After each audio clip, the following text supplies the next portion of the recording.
giving you a slice of unapologetic conversation. Welcome to Straight to Tape. My name is C. Perry II, the Mr. Fantastic of Podcasting's Fantastic Four. First, the comedian, professional joke slinger Tico the Guy. What's good, Tico? Tico Man, joining. I don't know. He was part of the Fantastic Four for a hot second. I don't know even know where I was going. But anyway, Spider-Man? how y'all people doing, man? Welcome to the show. Not exactly sure where you were going with that, but hey, it is what it is. Well, you know, the And Fantastic Four have with it. shifted a whole bunch of people who have become part of the Fantastic Four. If I'm not mistaken, Spider-Man was part of the Fantastic Four. At one yeah, particular on time. two different occasions, but that's for another nerd conversation. True that. All facts. Exactly. The first lady of S2T, the quintessential hip hop mom, Keisha with a Y. What's good, Kate? What's up, y'all? It's Keisha with the Y, aka Hip Hop Mom, aka Tired of Working Mom. I want to wake up and be a princess mom and your mom's favorite mom. Wake up and be a princess. Interesting. Yeah. You know, I was off most of last week, so going back to work yesterday was rough. Yeah, I know. Was it? I'll be honest with you. Yeah, that was not easy. It was not easy at all. So. Nah, this Monday was a whole motherfucking Monday. It was a Monday. Yeah, true that. And of course, our social media assassin for the 2-1. It's Rob the Actual. What's good, Rob? Man, it's your boy. You know how I do. Ruggedly handsome, geekishly intelligent, and always here to bring balance to the force. And again, heavy on the rugged because I am in the final throes of No Shave November. And as you could tell, you know what I'm saying, I got my Mountain Man Jack thing going on. You know what I'm saying? Mom, it's Santa Claus. I mean, you know. Black Santa. All of that good stuff. Everybody's a comedian in here. But but yeah, man, we got a hot show for you tonight, man. You know what I'm saying? But yeah, this is coming off. But some of it. I'm gonna keep it a little scruffy though. You know, the Mountain Man look is in. You feel me? The ladies love that. Right. Are you going tomorrow? Right. Yeah, tomorrow. No, I'm not going anywhere. You know, I'm my own barber. Oh, okay. So Shout out to that. that's how I keep it. That's how I keep it all luxurious. You know what I'm saying? And ladies and gentlemen, with us today, of course, he is the permanent guest host of Straight to Tape. You can catch him on Wednesdays, 8 p.m. Eastern Standard Time on his podcast, Intelligently Ratchet, Yes. rapper, host extraordinaire, one half of the Honey Mustard Boys. One half. Ladies and gentlemen, Sons. it is my dude.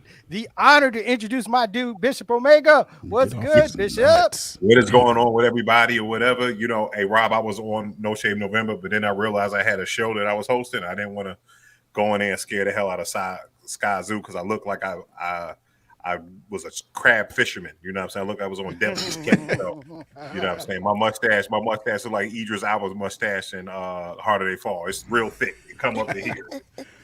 That's what I look like. I look like a king crab fisherman, like a deadliest catch type nigga. You know what I'm Look saying? like Like my man. Cornell West's mustache. Right. You good. Right. Yeah, Yeah, It's that straight up Tom non-shave. Selleck's hard body.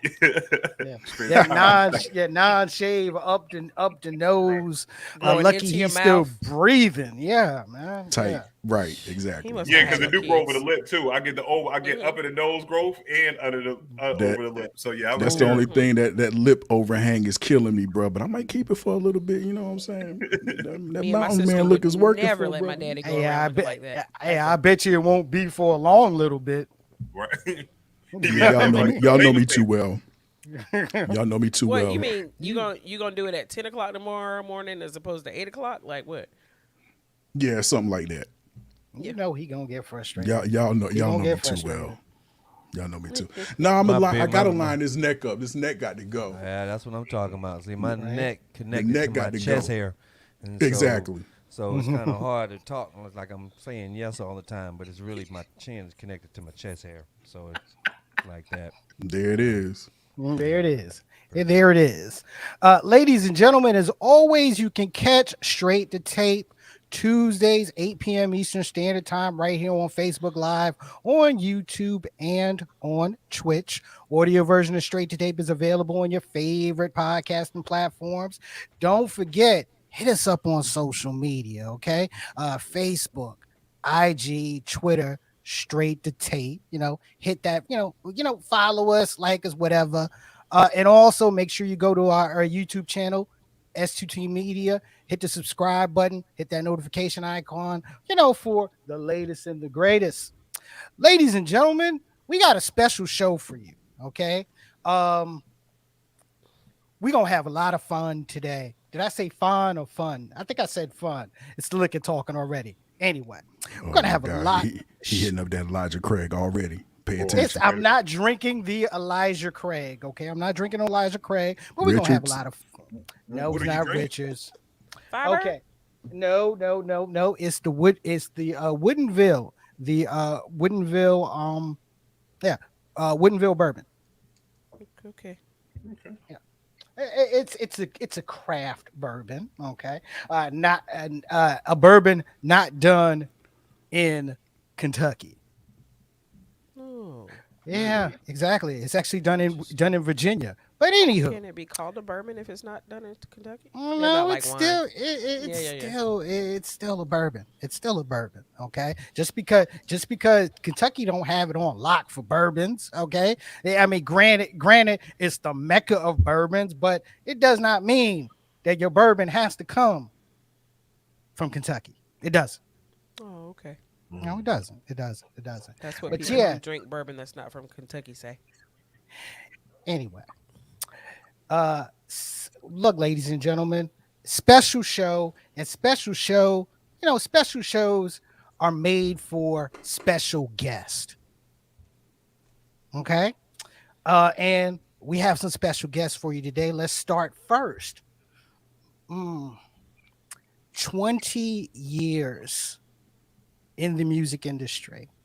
Um, Songstress, extraordinaire. Okay, I mean, you heard her with Erica Badu. You remember her from the Foreign Exchange. Her latest solo offering, The Ceremony, is available on all of your favorite digital streaming platforms. Ladies and gentlemen, it is an honor and a privilege to have on with us, joining us in the S2T virtual studio. Ladies and gentlemen, Yazara is in the building. Let's Hey, give it up for hey. Yaz. Let's give it up Yay! for Yazara. Hey there. How are Hi. you? Yaz, What's what's going up? on, What's going beautiful on? What's going people? on? How are you?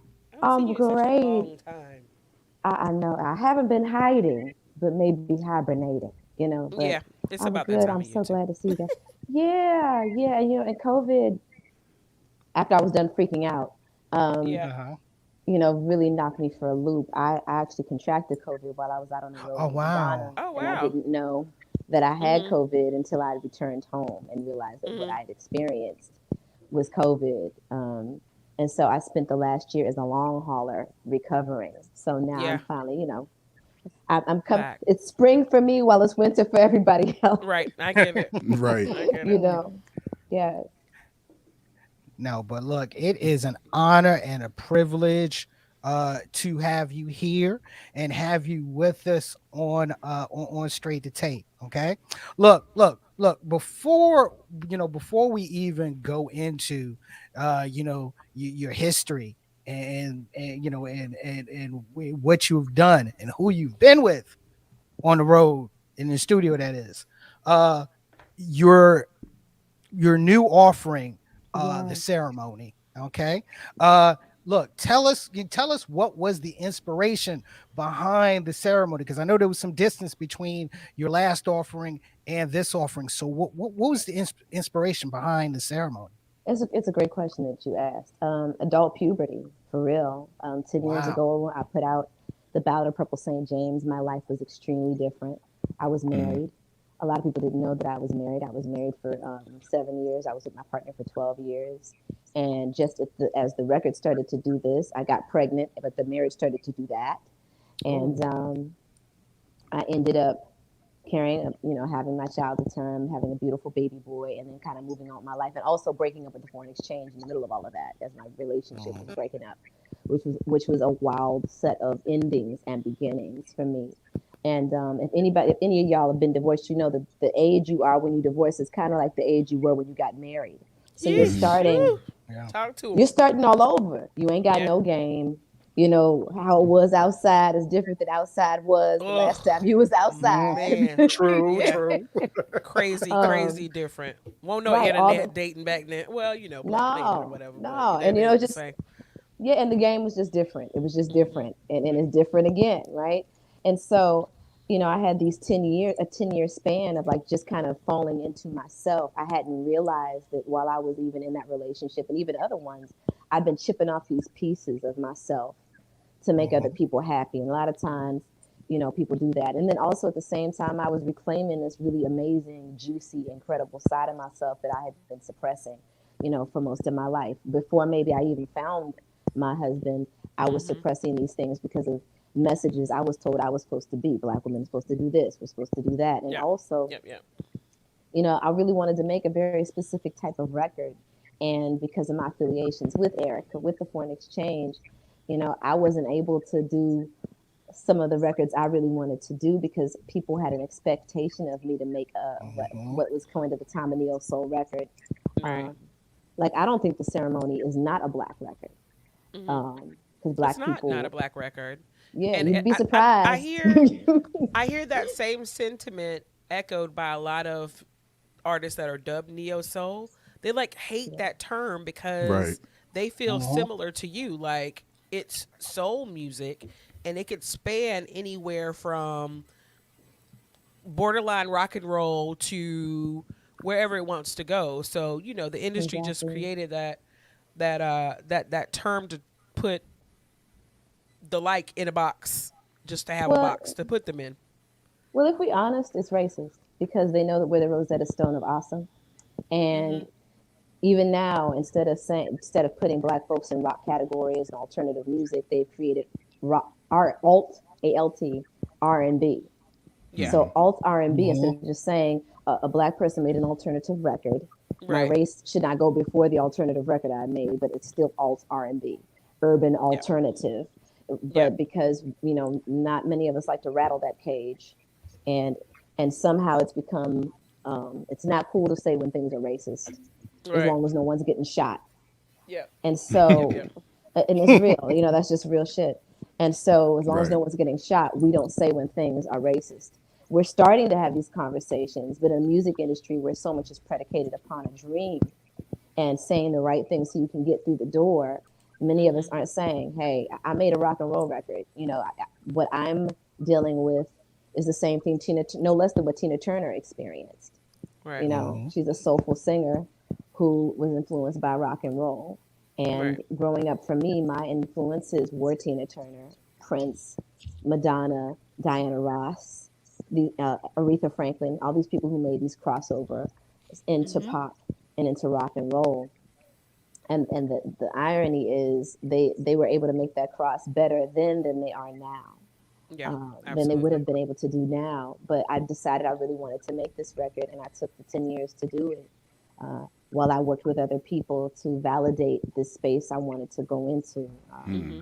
like Lenny Kravitz, who I was with for 4 years, who was very encouraging, and there are even members of Prince's band who are on this album, who was one of my idols, and I was going through these very extreme things. I started a brand new relationship. I started to discover myself as a woman. Even now, I'm discovering a whole other phase of myself because we evolve from age to age. I'm in my mature 40s now, Yeah. And All right. so, you know, Mhm. that's a whole Mhm. other, you know, Yep. greater spaces, you know, Mm-hmm. greater Absolutely. heights. When that And light this, bulb comes on, and you talked earlier about kind of extracting your happiness from someone else's and realizing hmm that your happiness is your happiness, definitely. women become unstoppable when you realize that. And it takes some women, it took me a long time, but Yeah. it takes some women a while to realize that, like, you be For, your own for me, it happy. was And initial. that's Yeah. everybody, I think, but women wrap their happiness in their partner so much more that I see than men do. hmm Men are able to Definitely. compartmentalize a lot more than women are. So Well, they're women, encouraged to compartmentalize from the yep, time they're 10 o'clock and they discover 10 years old and discover their penises. yep, They're like, yep, this is what it is, and this is what it ain't, and this is what it's going to be. While, you know, mamas tell their daughters, you know, you go through school, you do well, first you go to comes love, then college, comes right? marriage. Hey, hey. Marry, carry. Perry Mm-hmm. raised As a his Just act like hand. man, Perry raised as his a man. hand. Nope, He no, wants to no, no. find his As penis. oh, shut up. just act like As we're a not man, here. but Where is look, but my I just liquor? get no. Where is my liquor? Somebody Let the bring this light woman skin a continue drink. to Somebody speak. bring me a drink. Please. But look, We're look, all but drinking. no, I no, but feel left no, no, out. but speaking, I guess speaking as a man here, okay, hmm that being able to, put, put emotions and things in those certain pockets, okay. Sometimes that's to our detriment. I'm gonna be quite honest I with didn't. you. Nobody said it Sometimes wasn't. that is to our no, but I just have to It's put that. I actually have to put that trash, out there. is what it It is. is But trash. I didn't. I didn't go there. I was But trying to I'm keep it, raising a high son. level. Yeah, Yeah, but me I'm too. raising a Three. son, and you know what I mean. So I've come Mm-hmm. to Hmm. understand men a bit better as I'm teaching my son how to navigate manhood. You Mm-hmm. know, and I always thought of my son as this high intellectual, but he turned 10 this year, discovered his penis, and now he's like, ooga, ooga. And it was just, I was like, wait, what happened? Why you? She told you not to touch your butt, Miles. Stop. You know, it's like Yeah. just consent, consent, consent. Right. Yeah. Yeah. Woo! Yeah. Now, Yeah. first it was just the other want to keep you alive, so you don't kill Yeah. yourself jumping off things. Now you're 10, I got to make sure you don't put your hands on nobody. Mm-hmm. This is Mm-hmm. what and I know you're a good boy, so this is the new thing. Now there's Right. all Yeah. these different things about, Yeah. but the sensitivities and how hard he falls when he falls in love. You know, and at 10 Mm-hmm. he's very he's already noticed the opposite sex Yeah. as far as finding them beautiful and loving them for a long time. But now he's discovered his penis and now he's feeling sexual. So now Yeah. I'm teaching him not to compartmentalize, but to understand that women are humans with thoughts and feelings, that they're more Yeah. than just the jiggling boobies you just looked up Yeah. on Google. You know, Oh so Lord have mercy. Is he looking at jiggly booties? Like, yo, So shut up. I've been dealing with consent. I've been teaching my I have three boys, God bless you. an 18-year-old, two 18-year-olds and a 19-year-old, and one of my Oh, 18-year-olds is adopted. oh, Holy So Ghost. my boys are 15 months apart, the ones I birthed. And my family, me, my dad, and apparently at that time we didn't realize, but my youngest son has a thing with biting. And it could be a friend or a lover or whatever, but it's a thing. Like, it has a name. I looked it up on the internet. hmm Anyway, so he's like 2 years old and get a call from school and says Kamadi bit such and such. hmm Had to go pick him up from school, so we had to have the whole discussion about, well, he bit her because he liked her, and it wasn't even like it's not a painful bite, you know. hmm And so we had right, um, we had to, with both of them, we had the discussion like, you can't touch someone else unless they tell you, you ask and they provide you permission. So got all that straight. So every now and then, he doesn't do it anymore, but every now and then he would come But up and say like, or we'd be sitting we'd be sitting, he'd be like, "Mommy, can I bite you?" And I'm like, "Sure." And I pulled up my arm and he bites me. So I guess, Oh, the he love, does the love Love. gnaw, love the The bites, love little yeah. gnaw. Love nip. nos. Love nos. See, Nibbling. see, But mine yeah, it's was the important, same way. especially with them being black boys and they have such a multicultural friend Yeah. group. Well, mine Um, goes to mine is probably the only black child, mhm, black identifying child in his class, meaning who's both of his parents are Black American. mhm, mhm, I'm Ghanaian, but that's real shit. You put your mhm. children in these environments for higher learning, Yep. but then sometimes we lose things that the street rules of being in a predominantly black environment teach your children without them having. Because first time Junior Right. bites a homie at a black school, usually homegirls gonna Knuckle. smack to taste out his mouth, Knuckle up. and nobody will Right. have to call you about it, right? Right. Right. And Right. Right. no one Right. wore bracelets home, right? Right. Right. But Right. it's a different conversation when you have young black boys that they love, and young black girls too, that they love to focus on and be Yep. harder on because they assume we need a special touch. Yep. So, even in that, even in raising my son, I've learned a lot about men. I remember there was a little girl that he really liked who kept calling him by the name of another boy. And Mm. so for the whole day, he's like 4. For the whole day, he like kept hollering at her friend, and I was like, "Oh shit! It starts this early." Like he was like, "All right, I got you. I'm gonna holler at, let's call her name Lisa, all day long. I'm gonna play with Lisa. I'm gonna ignore you." Homegirls walking around like, "I don't know why Miles is mad at me because you keep calling him Tim." Like and instead of saying, "Hey, this makes me feel inadequate. I don't like that you're calling me by another boy's name," he's like, "I'm gonna Yeah. show you that this girl remembers my name." Right. you Right. Yeah. know um Yep. and so as I've been going through that and raising him and writing these songs, part of the ceremony was my opportunity also to purge, because I've been a person who sometimes you could be stepping on my foot and I wouldn't say anything. And as Mhm. I came into adult puberty, that was one of the things I decided to bury. There were Adult pieces of puberty. myself Woo. I decided I was going to resuscitate. I put the paddles on the me I really had desired to be all those years, and let that Uh-huh. woman come and be born. And then I decided to take a shovel and hit the other one on top of the head and put the dirt on top of that Yeah. bitch so that I But could tell be. y'all, tell the people how important it is to be self-aware so that you can have that growth. Like everybody needs that growth, and I always say on here that the people that say, "Oh, that's just how I am," you're going to be in the same place all your life. You have to recognize all of those different yous Hmm. and either bring up the ones to vibrate as high as you want to vibrate or put them That's niggas in key. the ground. So, It's so like, key. self awareness is so important. It's painful at times because you don't want to look at yourself as damaged or, you know, unworthy in some aspects or whatever that awareness that you gain from yourself may be. That shit's painful, but you can't fix it until you realize exactly what it is.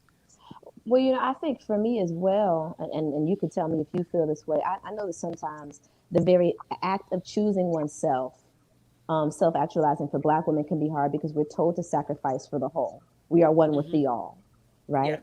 I'm one with the all, so what I want can wait. I'm one with the all, so my development can wait. I'm one with the Hmm. all, so I've discovered that maybe I'm not the woman who needs to live with my partner. Like I could be married to somebody who might have their own domicile. I Yeah. didn't believe in that years ago, but I could Hmm. possibly believe in that now. Yeah. Yeah. I Yeah. remember my ex-husband was like, "Can we have separate bedrooms?" And I was like, "What? Does that mean you're not?" Now I'm like, thank I you, completely get it, right? And thank Mhm. you so fucking much. that comes with age, maturity, and growth as well. But yeah, Exactly. we And are we're always putting ourselves on the back burner for mhm, raising kids or making sure that our spouse or our partner is okay mhm. or Or even our because we're scared, career, right? or Even because our we're career so scared. that we can Hmm. continue to contribute. Yep. Yeah, And or because we're yes, afraid. exactly, because we're You know, scared. and fear is a big thing. And so there's a song on the record called "Beautiful Ashes," and it was one of the first songs I wrote for the record. Running was the first, and then "Beautiful Ashes." And I wrote it with a producer named Raymond Angry. And when he started playing the chorus, because we wrote a lot of songs from scratch, I started feeling ill. And it was because it was very early on. My son was maybe about 2 years old at the time, maybe about a year and a half. And I started feeling sick because there were all these repressed feelings I hadn't let out. And so "Beautiful Ashes" at first was my middle finger. Because when you hear it, it says, "I made this call because I think I owe a debt of thanks to you, all the changes that I've been through." And so I went on to talk about how I was better, stronger, screw you in various forms on this song. So, and I wrote that song in 2013. Mm. Um, from 2013 to the moment it was finally released, I rewrote it 4 times because I Oh kept wow. evolving. I Hmm. kept evolving from like feeling like, why am I talking about the last stick I got beat with, opposed to talking about the lessons I've learned? I don't want to encourage people to stay in the toxic space where they feel like they got victimized if they're still alive to talk about it. And so the ceremony, in essence, is me as a whole. If we're going to talk about a total album, me saying, all right, something happened. It was really tough. There were moments where I didn't think I wanted to live. And the only sustaining factor that kept me present was this child that I gave birth to. And I thank God for that distraction that brought me towards finding that I needed to be happy outside that entity of even being a mother. Mhm. Find this Mhm. woman inside of you. Talk about the toxic relationships you've been in that felt like drugs. You were so freaking addicted to them. But then talk about also how you realized that even some of the friendships you were in weren't building you and had to go so that you could become your best self. You know, that's why the song Heights, you know, the view from the top is a very long drop, but I'm okay with type, you know, with heights. Mhm. You know, Yeah. future so bright, so gold, shitting all over my foes. You know, your foes are not always, you know, your foes are not always the people who you're touching. Sometimes the foe is you. And all that stuff you Yeah. refuse to let go of that is toxic, that has to do with you. The narrative that says that you can't move forward, the narrative that says that you'll never win. Even today, sometimes I got to write down all the stuff I'm afraid of, so I can write it down, and when I see it, be able to identify it, so I can take my emotional shotgun and be like, not you, Yeah. not you today, so that I can Not go the over It's emotional here. work. Mossberg. Yeah, Yeah, bruh, it's like sawed work. It off. is real work. Cack, cack. You know, Right, right right. between the eyes, so I can look over here at the other stuff that's glowing. I made it through this, so I could go over here and do this. And if I keep letting these lies over here about who I thought I was keep blasting in my ear, then I can't go over here and do all this other dope shit that I was born to do. And so the ceremony is this walk through your path towards your highest and best self. Well, let me ask you something, y'all. Look here. Mm-hmm. So hearing you talk this, creatures, all Yeah. right? Hey yo, we Mm. better wear the trendsetters all Exactly, about them four letters. Yes. exactly. Um, does Oh, that thank you. come from the point of going through the muck of seeing people? Because I've come to that conclusion myself. You know what I'm saying? Like you know what I'm saying? I turned 50. Thank you very much. I'm Sean Connery Congratulations. fine. Thank you Yeah, so much. I'm Sean I Connery see you, fine. sir. I see Well, you. hey, Look. it is to be seen. Um, so, but knowing that, you know, you go through this divorce or you go through whatever you're Mhm. changing and you're All going through types of these divorces. things and you're seeing things and I'm listening to creatures and when I listen to it, when I hear it, I think of the youth. I think of youth. I think of, you know what I'm Mm-hmm. saying, you Mhm. wilding out. You out here, Ah. you in the middle, you out here in the night, you wilding out. Your best times is when you think that you having fun. You know what I'm saying? You like a vampire, werewolf. You know what I'm saying? You vampire in and out. You sleeping all day, but you coming out to party all night, right? So does that come from a where does that come from? Does that come from that journey of just trying to find yourself going out? Because you know when I got divorced, I went through that whole, you know what I'm saying, I'm about to fuck everything stage, I had a and plan to you know what take I'm it out saying, on beat Bax, but I everybody didn't down. do You know it. what I'm saying? So She's like, I had a plan. Damn. I was gonna take it out on Bax, That's but I real. didn't. I That is didn't. so real. You know, Damn. man, Everybody's spine was in trouble, nigga. yeah, yeah, toxic bruh. guys. It would be toxic guys out You there. get some. You get some. You get. I had a plan, but the truth is, I met somebody actually previous to the breakup of my marriage who was genuinely knew before I knew that they loved me and was waiting for my ex Mm. husband to fuck up like a sniper. And as soon as he saw me even remotely healed, came and dragged me into his lair and told me he wasn't afraid of my son. And I've been with him since my son was 6 months old. I'm also polyamorous, so I do what I want. So it's Girl, send me your phone number. I need to talk to you about that. yeah, come on, holler at me. I Oh. think Oh shit. Oh hell. We because are not mature enough for that. I was a serial monogamous previous to this relationship that I'm in. Now the irony is I don't really open my gate very often, you know. But I'm glad that it's there. Should I decide to open up my own door to have the sovereignty to do what I desire? is fine. I was a serial monogamous since I kissed my first boyfriend in the church basement at the age of 10 and dated him until I was 21. And there it is. So, Glory. you know, serial monogamist. I'm not saying that that is for everybody. I'm not saying it will always be for me forever. And there are moments where I'm like, no, not right now. And so is my partner. Um, but what I will say is this. I know there are a lot of people out there who are lying to each other all the time about Daily. what it is they want, what it is they desire, about expectation and desire. And they're living double lives. They're making horrible decisions and they're hurting lots of people. I Yep. don't have to be that person Yep. Yep. at all. Absolutely. And for me that's been good. I have a great relationship with my ex-husband. We don't hate each other. We speak well. I love his wife. I think she is an incredible human being in addition to my family, all because I am a free, sovereign black ass woman. Mm-hmm. That's what's up. Period. You Yeah. know, Get free. So, Get So does free. that yeah. come from? Does that so does that But does that's that not fall creatures. under drug? Does that fall under drug addiction too? When you meet Well, no boy, does that song come from that? I'm trying to grab where these oh songs is hell coming from and yeah. where It's all so this, you know what I'm funny. saying? I'm gonna have to All take my those. earphones out. I hope you'll still be able to hear me because my phone acts like it wants to die all of a sudden. I don't know why the juice is loose. So I'm gonna put this charger in it so we can continue this lovely juicy conversation. No doubt. Can you guys still hear me? Yes, we Yes, can. Oh, yes. nicely, Excellent. nicely. Yes. As a matter of fact, it's a Wonderful. lot I better. love There that. we Love go. it. God bless. Mm. iPhone's good for something other than calling someone. Um, There it is. creatures. In fact, when I thought about creatures, I thought about how people really love black folk. Um, they love all the hot stuff that we can provide. They love a taste of our culture, but they don't love our struggles. Um, they think of us Oh, sometimes as monsters, and Mm-hmm. Hmm. they have a distorted view of what presents itself as who we are. But Mhm. at the end of the day, we are the Rosetta Stone of so much that is beautiful. Yes, never going to die. No matter what, we're going to live forever. Come and take a bite of this. Let me let you live forever. That's really what I mean because right. we are probably one of the most immortal cultural groups on this earth. Hmm. Every group of culture and race that's on this earth has sprung literally from our DNA. I've gone Hmm. all over the world, and I'm gonna tell you, hip hop, gospel, and rap that came here, that's birthed from the black experience, from slaves, from people who were told they couldn't even stand next to train tracks to be free people.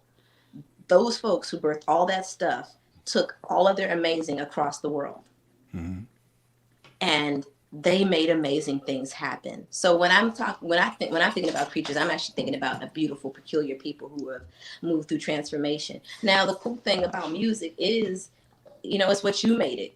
You know what I Right. Right. mean? Right. Hmm. Ultimately, it's subject to interpretation. So at the same time, yeah, sometimes it is about that creatures evening where I go out with my homegirls and we have one too many, you know, drinks and I pass out in my driveway with my homegirls. Yes, that's what happened. I didn't take it out on Bags. I went to open mics and cried with my guitar until I stopped crying.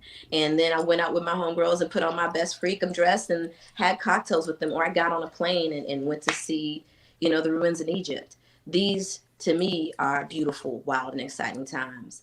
And Mm-hmm. those are the ways in which I think of myself as a creature. We are evolving. Black folks are the most evolving, beautiful people. We turn tragedy into triumph, shit to sugar more often than not. So Over when you and think over and about over creatures, again. Yep. turn it inside out. Right. So do Absolutely. you find? I'm sorry, P. I'm And, sorry, P. I'm sorry, P. So do you find it from your last album to this one? Mhm. And I heard you as far as people putting you in that box, that neo soul box. I'm not even going front. Like when Legends, when the first joint popped off and the guitars was playing and shit, and I was just like, you know what, you know, this remind me of some night track shit. You know what I'm saying? In order for me to Where is she listen to, going? yeah. So I was like, night tracks. You had in order to listen to like Lionel Richie or Michael Jackson or whatever. That's before MTV. I'm telling my age. It's the Yeah, you had to legend. watch night tracks on, what I'm saying, late at night in order to watch the Hmm. Or video videos of box. us, right? Yep. And so during that time, that's where I heard all the Genesis and the Twisted Sisters and the, you know what I'm saying, and all the other stuff Yes. that, you know, that I like, that I enjoyed. I'm like, you know what? Good music is fucking good music. So when I heard the guitars and stuff, I'm like, I wonder if your fans were like, you know what I'm saying, like, the fuck? Because you know what I'm saying? Yeah, I'm Because you sure know, they were. because D'Angelo, I mean, D'Angelo did the same thing. You know, when his a new album was coming out, everybody thought that it was going to be this whole, you know what I'm saying, that brown sugar, you know what I'm saying, and all that, but it wasn't. You know what I'm saying? It was over here. I enjoyed it. You know what I'm saying? Because I like growing with my, you know, with the artist. I think that right there is a beautiful thing. But as far as you're concerned, were you like, oh, Well, a lot of people wanted a foreign exchange record out of me Right. because we I love didn't those even think of that. times. I didn't even think of that. Yeah, Yeah. we love those times. Right. People miss the foreign exchange that included Yazara, Darian Brockerton, Fonte, and Nicolay. Right, right, I right. know that. That's probably never going to happen again. Understood. That's understood as well. Okay. Yep. But I recognize and I understand that. But the person I have always been has always been here, and that's what that record is. Right. I've been kind of telling y'all that's where I've been going since the Black Star record, you know, with Bury the Bitch and Let It Die, or with the Ballad of Purple St. James with, oh my gosh, somebody told me they saw you with her last night. Why don't you call me no more? You know, Look at that. You got so many songs you don't even remember the It's- She name. be like, yeah, let me just sing. Let me sing the hook I'm to listening myself. right now, and I was like, oh my God, I really have a lot of joints.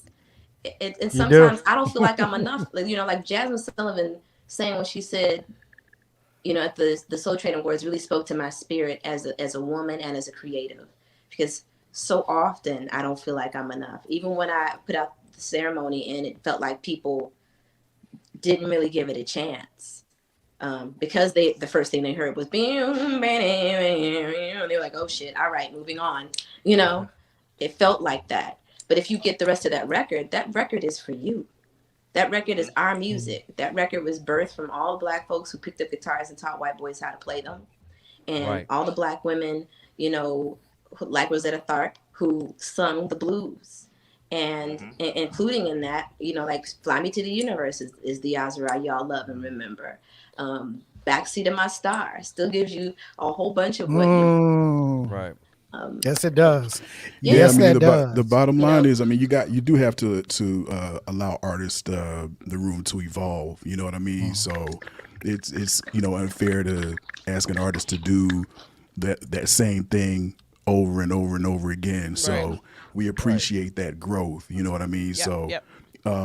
But I also appreciate the fact that you all love what you love. right. True. You know, and an artist has to be But I- cognizant of that. Oh yeah, because I ain't gonna Al lie. said it the best. I ain't gonna lie. Hold on, bitch. I'm sorry. The first time I heard your voice, I was at Tico's house over on Cabarrus Street, and what was it? Around about 2008, and it was of course the Leave It All Behind album. Yeah. And what was the song? Anyway, it was one. Was it If She Breaks Your Heart? That's the one that fucked me up. That's the one. That's the one that fucked my whole life up. And from that point on, and these guys pick on me all the time because I know I look like this, you know, rough hip hop ruffian. But Oh, there we go. Yo, there he is Yeah. with the bullshit. I'm an R&B dude. November. I'm an R&B He dude. is an R&B dude. He an R&B dude. Yeah. Yeah, right in You the know- middle of No Shave November. But yeah, go ahead. He's But soft you in know the what's middle. funny He's about soft that? in the middle. That song, If She Breaks Her Heart, is a Stevie Wonder record from a record that people did not appreciate from him Yep. Exactly. Exactly. at I knew that. all. Right. Secret Life of Plants. The Millennials are picking that record up. Yep. Yeah. Wow. Didn't nobody pay attention to that record.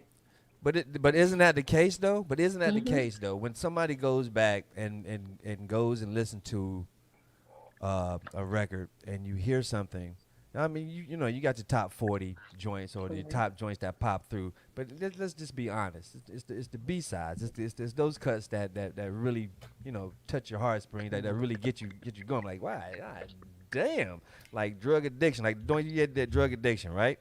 Like the one you got. Drugs. Like, yeah, like Yeah, drugs. I was sitting there, bruh. I'm just listening to that shit. I was like, yo, this shit right here is fucking crazy as shit. That You know what I'm saying? drugs is Because you hard, drugs can't. is a hard record because it's Yeah. I'm being very very vulnerable about the fact that I was in a relationship in and have been in relationships where the I the pain that I was dealing with the partner was I was willing to brave it to stay connected Right. because what I experienced outside of the pain was so much more pleasurable. And I'm not talking about sex. Sometimes we are Right. so connected by more things that even though we may be someplace that may not necessarily be jiving with the new evolved us, it's what we know. It's what Right. we've The become addicted sounds. to Right. because we are addicted to what we know opposed to change because Hmm. change hurts. Right. So Change the hurts for the addiction. So person. so Change the hurts for addiction. you. Right. So the Absolutely. addiction basically isn't the pain of having the addiction. It's basically the fucking withdrawals, right? Hmm. So that's basically what it is, right? So I mean, you can love somebody, and like you just said, it's the things that you miss about it that gives you those withdrawals that fake. They got you out Yeah, here shaking like damn. What's the name from damn Little House on the Prairie when he was smoking that opium? You know, brother, catching that fucking damn or shit I out remember there. that Mookie. It's just episode quick Yeah, too. keeps calling boogie. me, Yeah, Mookie. It just keeps you calling know, me. You know, like exactly. You know, so it's the withdrawals, right? yeah, So, you, I call the nigga a heat-seeking missile looking for a loving fool. You for know, real. like there it is. You know, So but I also say, you know, why don't you release me? Let me go. If you don't love me, tell me so. Because I'm never going to leave on my own. that's Hmm. Like right. That's right. that's a vulnerable thing for a human being to express. Hmm. You gonna have to put me out. Ironically, when I wrote that Right. song, I was going through a dark period with my partner. It was actually a really awesome time because I don't think he had taken seriously that he was damaging this person that he loved until I wrote it in a song that said, "Nigga, you are choking me to death. Yeah. Right. So This is not y'all, working." so in Perry's wonderful introduction, he neglected to include the fact, but for those of you that don't know, you study music at the North Carolina Central University. I No, did. Eagle Pride, baby. Eagle that's right. pride. That's right. Eagle Pride in the building. So before we get out of here, and bring our next guest on, just tell us about how that experience shaped you musically, being a student of North Carolina Central University and studying music there.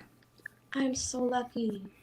I have so much gratitude because, I got accepted to Juilliard, Berkeley, um, Carnegie Mellon, Howard University, but I was in a band with about seven dudes who went to Duke Ellington with me, and we all got full scholarships to Central.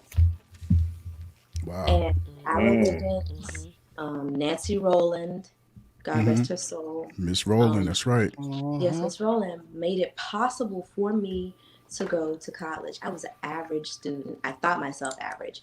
At Central, I eventually made the dean's list. Now, that first freshman year, we won't talk about the freshman year, but It's I just think that's it's just a everybody's testimony. transitional year. Yeah, it's just a transitional year. It's fine. I fell in love with the first boy I met in campus and smoked a whole lot of weed. It's just what it was. But what it Yep. did, the nurturing environment of a black college gave me hope because those teachers saw in me something special. Lynn Right. Bridges, who's no longer with us, was my voice teacher, who said to me after seeing me bust my ass my sophomore and junior year, hey, look, sometimes people's wingspan are a bit too broad for where they are at the moment. This institution will be here, but Erica Badu might not go. Mhm. Mm-hmm. There it Someplace is. else that might not have happened. They may have just continued to haze the crap out of me for choosing to go to the Grammys over showing up for a counterpoint test. And I would have continued to pay for that and, get the sleepless nights and make the dean's list, but I would have ended up quitting music. Yeah. Wow. Yeah. Yeah. Wow. Right. And, I met Darian Brockington at the financial aid line my first day of school at Central. He was my Shout choir out D brother. Brock. He's Yep. still one of Mhm. my Uh, best friends to this day. He is my family.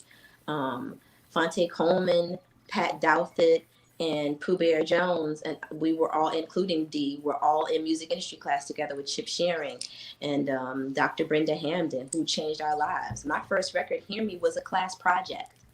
Wow. Mm. Wow. And I was on tour with Erica at the time. And it was the groundswell of Durhamite Love. People who bought that record and took it everywhere with them, that got me in Essence magazine, that got me in Honey, that got me in Ebony, that Wow. allowed me to take what I was creating with Erica and then take my energy all over the world. You And know, I'm yeah, sorry. Go ahead. no, if I'd gone anywhere else, I don't think that that would have happened. Right, right. Tico and I, we have a story, and P, I'm gonna let you take it away. But we were at, I think Tico was Lincoln Theater, right? It was after, I think we were at a KRS-One show, and I was sitting at the bar, and I just happened to look, and there's a pile of these CDs, and I picked it up, and it was like it said Nicolay. I'm like, who the fuck is Nicolay? Okay, let me take this. I'll grab one. It's free and shit. And Zion. listen, that joint, yeah, Zion. it was the Scion joint, man. Listen, Zion. Oh, so yes. I heard you and D Brock, Darian Brockington, the song "Sacrifice," which is a really good song. That's on there. That whole and that whole CD was really dope because it showcased Nicolay's talent. And that's the first. That's, I think that's actually the first time I heard your voice, and then the second time it was on the "Leave It All Behind" at Tico's house. But yeah, so just Thank talking you, about those little Tico. hidden gems. You quite well. Yeah, Quite well. little hidden gems. Quite well. Take it away, P. Yeah, and look, and I'll just go ahead and mention my little story real quick, okay? Mama's Gun Tour, Greensboro. Yes. Saw you do a set with Talib Kweli, okay? And then 3 weeks later, at a spoken word set at the Berkeley Cafe, and I see you walking across the street, and I'm like, wait a minute, didn't I see you a couple of weeks ago at the Greensboro Coliseum? And that was like that's when I know that's when I became a fan of yours. So, Yep. That was an incredible evening. I really, I don't think I understood the gravity of where the heck I was because I was just a kid. I was 21 years old that night. Yeah, I was 21. And I remember the band learned my song in the bus oh wow, right before I got on stage. And Talib was touring with us, and I was like, "Yo, Talib, will you just drop a verse?" And I was little sis. So I don't. All these men, I didn't. The only hip hop I listened to was Fonte, who was my boyfriend at the time. So I handed, Amir, you know, his record, the comedy album that he did, and then that was all she wrote for Little Brother. But like, I just didn't know I was sitting beside Common or out there with Talib. Right. They were my friends, Right. and I was just a kid making music for fun, and I often wax nostalgic for that feeling. oh wow, But that's the thing, though, right? Because I too was when in college. I toured around also, but dancing. But at the same token, we're young, right? We're all young. We have really nothing really but fucking college debt. But you know what I'm saying? Right. And so you go out to these venues, you go out to these shows, and these experiences, right? Which could either catapult you in a positive way or a fucked up way.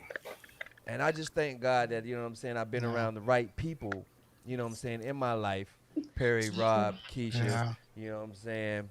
Bishop, you just popped in the scene. I know I pretty much, did. pretty You know what I'm much, saying? pretty I much. haven't really Yeah. partied with Bishop before. I never really partied with him before, but you know what I'm saying? We kick jokes. Yeah. So, But I appreciate We did a that little because- cocaine. Exactly. Hey, well, No, you didn't. Anyway, You did. anyway, You did. Say no. You like that. Look at me. But I say that to say this. Wrap it up too. Right. When you Yeah, going to please. Central, like going to Central, and like me going to St. Aug, if I had not been at St. Aug and know the people that I knew, right? Coach K and all the other cats, you know what I'm saying? Yeah. C's, P Battles. You know what I'm saying? Mm-hmm. Which All also the took me to homies. Durham, Uh-huh. so I hung out with Mike City and Right. you know what I'm saying, and cats like that. Yes. I'm just a dancing dude, but I'm out here with cats throwing lyrics, you know, Yes. and producers, but I'm just a dancing dude. But I'm around all these folks, man. Uh-huh. I'm telling you, I am with you on that. It's like that's the feeling that you want to be. You want to have that no. I just feel free. I don't have no response. I'm just you Out know here what I'm making saying? music I for the got you. joy of making, or making art for the joy of Exactly. art's sake. And Right. the ceremony was my opportunity to make music for art's sake. It had been so long, and I'm glad that you all took a moment to listen to it and to experience it with me. And over the year, the ceremony was the catalyst for me dreaming big in all affairs of my life, because I got Grammy Award winning producers and players to be on this record and not charge me a dime, and hold on to the records, some of them for as long as 10 years, some for them, shorter, but to believe in me in times when I did not believe in myself. And now, I'm about to star in my first trilogy in 3 films as an actress in my first role, and as a Awesome. producer along Wow. with Hill Harper and, Rhonda Ross. And it, whenever you take an opportunity to allow yourself to be stretched, which the last 10 years have done for me, and it stretched me, but it didn't break me. I learned that because I've been in contact with so many great, amazing people I've watched evolve, and I've wanted to reach their level. And I don't think if I had gone any place else other than Central, I would have had the tenacity, or most importantly, the cushion that Mm-hmm. I got. You know, Exactly. That's a beautiful word. Can't look, Yazara, I want to thank you for coming through. I want to ask, can you please come through again? Can we do this one more no, can we do Before the this yes, one tour more we starts. were time? Before supposed the to I do mean, tour yeah, this. before the starts. tour Supposed to starts, do yeah. this for. Yes, and I want to apologize to you guys, but I also want to thank you for being so understanding. My son lives with his father in Atlanta, and I had him for the week, and I just didn't want to miss out on him. And I appreciate Understood. you all Absolutely. for understanding Absolutely. that. So often I in know. this industry, you will miss out on your family, your children, Yeah. everything. And I said, I got an interview to do. And he looked up at me and he said, Mom, just can I have you today? Hmm. Mm. And That I was it. appreciate you all for Yeah, You wait till he gets understanding. bigger. He'll stand above you and be like, just go sit down on exactly. the couch. Go somewhere. Just go sit down on Go the somewhere. couch. Mama. Yeah. My kid, Yeah, my that's boys is coming. 20. All You my Yeah. sitting kids is right 20 here. and some You gonna change. sit Yes, here Go with and me. not ahead only now. will I It come is. back, I'm going to sing for you too. So Most Okay. no doubt. we'll be No back. doubt. I will give 30 Absolutely. minutes of my vocal life to y'all, and I will sing like there are 1,000 people in this room with me. Yay! No Hey. doubt. That's what's up. Ladies Thank and What's you. up? gentlemen, the ceremony, you can cop it on all of your favorite digital streaming platforms. Ladies and gentlemen, Yazara, Hey, thank you. listen. Thank Thank I had you to you. If so change you're my if much. you're religion, if you're y'all. watching live, go ahead and drop a heart on this broadcast. Share this Right. Please joint do. and comment, please. Comment the love. You know what I'm Exactly. saying? Give y'all some love in the comments, please. Thank you. Thank you. And Thank I'm you. going to hit Thank these Guys, I you. had to, chats real quick y'all. and return them. So if anybody asks me a question or something, do I have permission to just kind of hit Yes, them you up in the do. chat? Yes, you Absolutely. You do. do. Yes, you do. Absolutely. So hang Yes, you Absolutely. around do. with us. Guys, I Thank had to you. change my All right. religion. I was Muslim until I saw your album cover and I saw your shoulders hanging out. And I was like, you know what I'm saying? I felt like an infidel. So I had to change my religion and go back to the Right. You know Can I, what? This nigga right can I You know tell here. you what? one thing? So I just went to Egypt for the first time 2 weeks ago to prepare for this film I'm doing. And, for the first couple of days, I was 3/4, man, but it was hot. It was the type of heat Ugh. I've never experienced in my life. And So you at have to be some point, covered, right? Mm. well, the Or were good you thing is, covered? someone said it's really wise not to go, not, don't, you can wear your burqa, but don't dress like a Muslim woman, or all of the various things that are expected of a Uh Muslim huh. woman, which are Gotcha. extremely Because you're strict not a over Muslim there, woman. Yep. will be Hmm. expected of you. And you could get yourself in really big trouble. So Yeah. I behaved myself every day except for the one day I went to the Temple of Hathor. I let it all hang out, and God bless these poor Egyptian men. They were such gentlemen. But I remember I was in one of the temples, and the guy took my scarf and he just gently wrapped it around me like 5 times. Just that's it. Yeah. He said, Peace. Oh, "Beautiful." Yeah. beautiful. Yeah. Ladies and gentlemen, she will be back. Trust me on that. Ladies and gentlemen, round of applause for Yazara. Thank you. Thank you Thank for coming through the you. screen Thank to you tape. so Thank All right. much. Now, ladies and gentlemen, that was great. That was Oh yeah, absolutely great. That Man, was that was absolutely classic, great. We Oh my going instant long goodness. classic. tonight. We going Yeah. long. Now, we said we had a special night for you, so we got another guest in the house for you. Okay. Um, and well, this is actually a Dos, return. Yeah, dos. this is actually his second appearance on Straight to Tape. Was Well, proud when I got. appearance is right. The before it was just an audio interview, right? It was an audio Right. interview. It was an excellent Yeah, yeah. audio interview It's when he, before we was doing videos. exactly, exactly. But now he's actually here to join us live. Okay. Um, his latest release, All the I was gonna Brilliant say that's a white Things. baby. That's a white kid. Who that? Latest release, All the Brilliant Things. Shut up, Tico. All right, That's a is white baby. available on all of your in all your favorite digital streaming platforms. If you are in the Raleigh Durham area, he will be performing at the Poorhouse, headlining at the Poorhouse this Friday on the 3rd.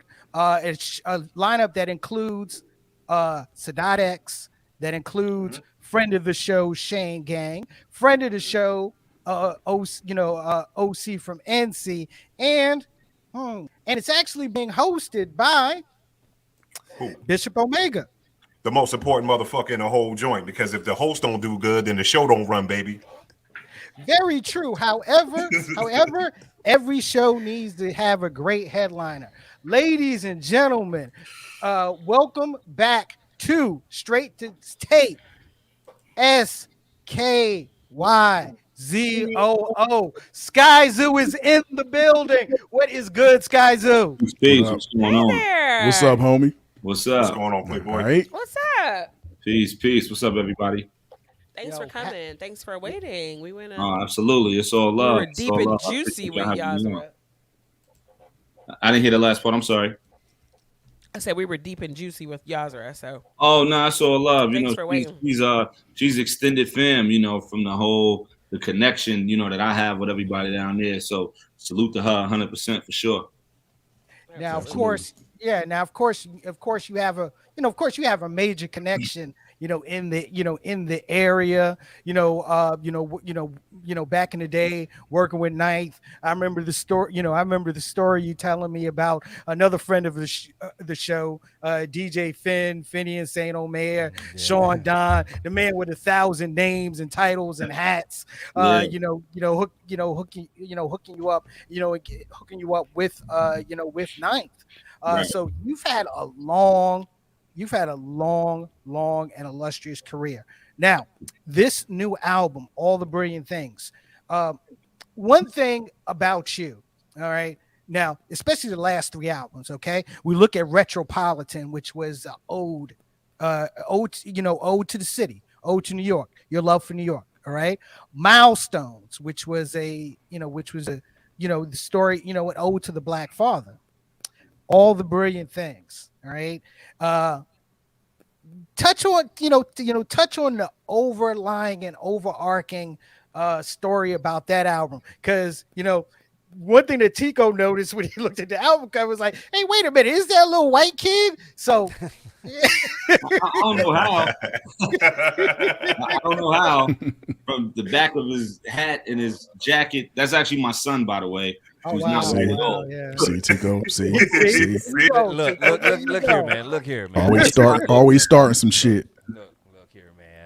Nah, the cover is my son and I, and it's on the corner of Fulton and Franklin, which is a corner in Bed-Stuy, in the Right, I know neighborhood. where that is. You know, where I know that. you may or may not know, the neighborhood, but where I'm from and all That's that. why I was like, why them white kids is there? Why that white kid there? On the corner of the cover, all the way in the right, there's a white yuppie couple walking down the block. So the science behind the album cover is, we're looking up at this building being built, this construction of these new condos being built right on a prominent corner in Bed-Stuy. And I'm holding my son's hand. He's 3, and I'm holding my son's hand, and I'm showing him, like, you see what they're doing here? You see what's happening to our home, to our neighborhood, to our town, our city? That's the significance behind the artwork. And Lord, Tico, you that's done my called this son. man So it's not a little Lord. white baby. It's a 3-year-old black boy, named Miles. I'm a comedian, See. damn it. See? I'm a You see? comedian, damn it. You see? Nah, you I'm meant a that See what we shit. have to comedian, go damn through, it. Sky? He's You light see skinned, what we have damn to go it. through. You know how it goes Now, down now in you're a this show. comedian.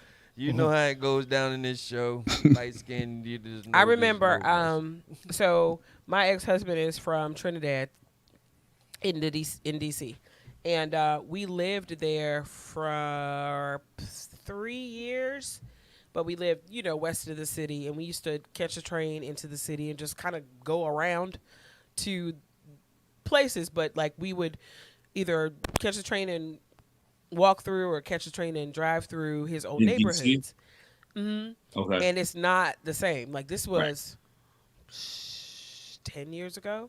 Right.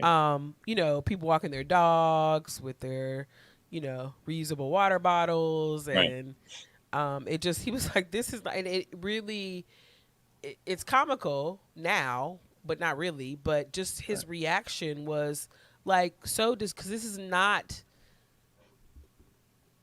my home anymore. Exactly. Exactly. So talk to us a little bit about like your feelings around and what you used in this album to talk about gentrification.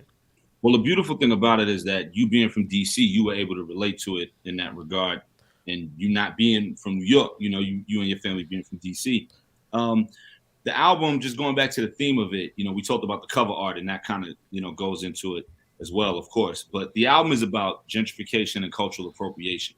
The album's about our neighborhoods, where we're from, what we've built within those neighborhoods, those communities, and what we've built culturally, right? Like as far as what we contribute to the world as Black folk, as people of color, music, fashion, food, the lingo, the way people move, the way commerce moves, all of these different things that we've created and that we've built and that we stand on that are now being taken away from us. So the album is to break those things down, show appreciation for what we've built, remind these folks that don't look like us that they need to appreciate and respect our contributions and what we've done, and also where we're from and what we've built, the things that we've had to endure in certain communities in the city, and in turn, letting them know this is ours and starting a conversation. It's for folks like us to sit back and have a conversation and say, you know what? I never thought about all that. I didn't realize it was hitting my community so hard. I know people who live in the neighborhood where I'm from, who grew up with me and all that, and they may not even realize what's happening.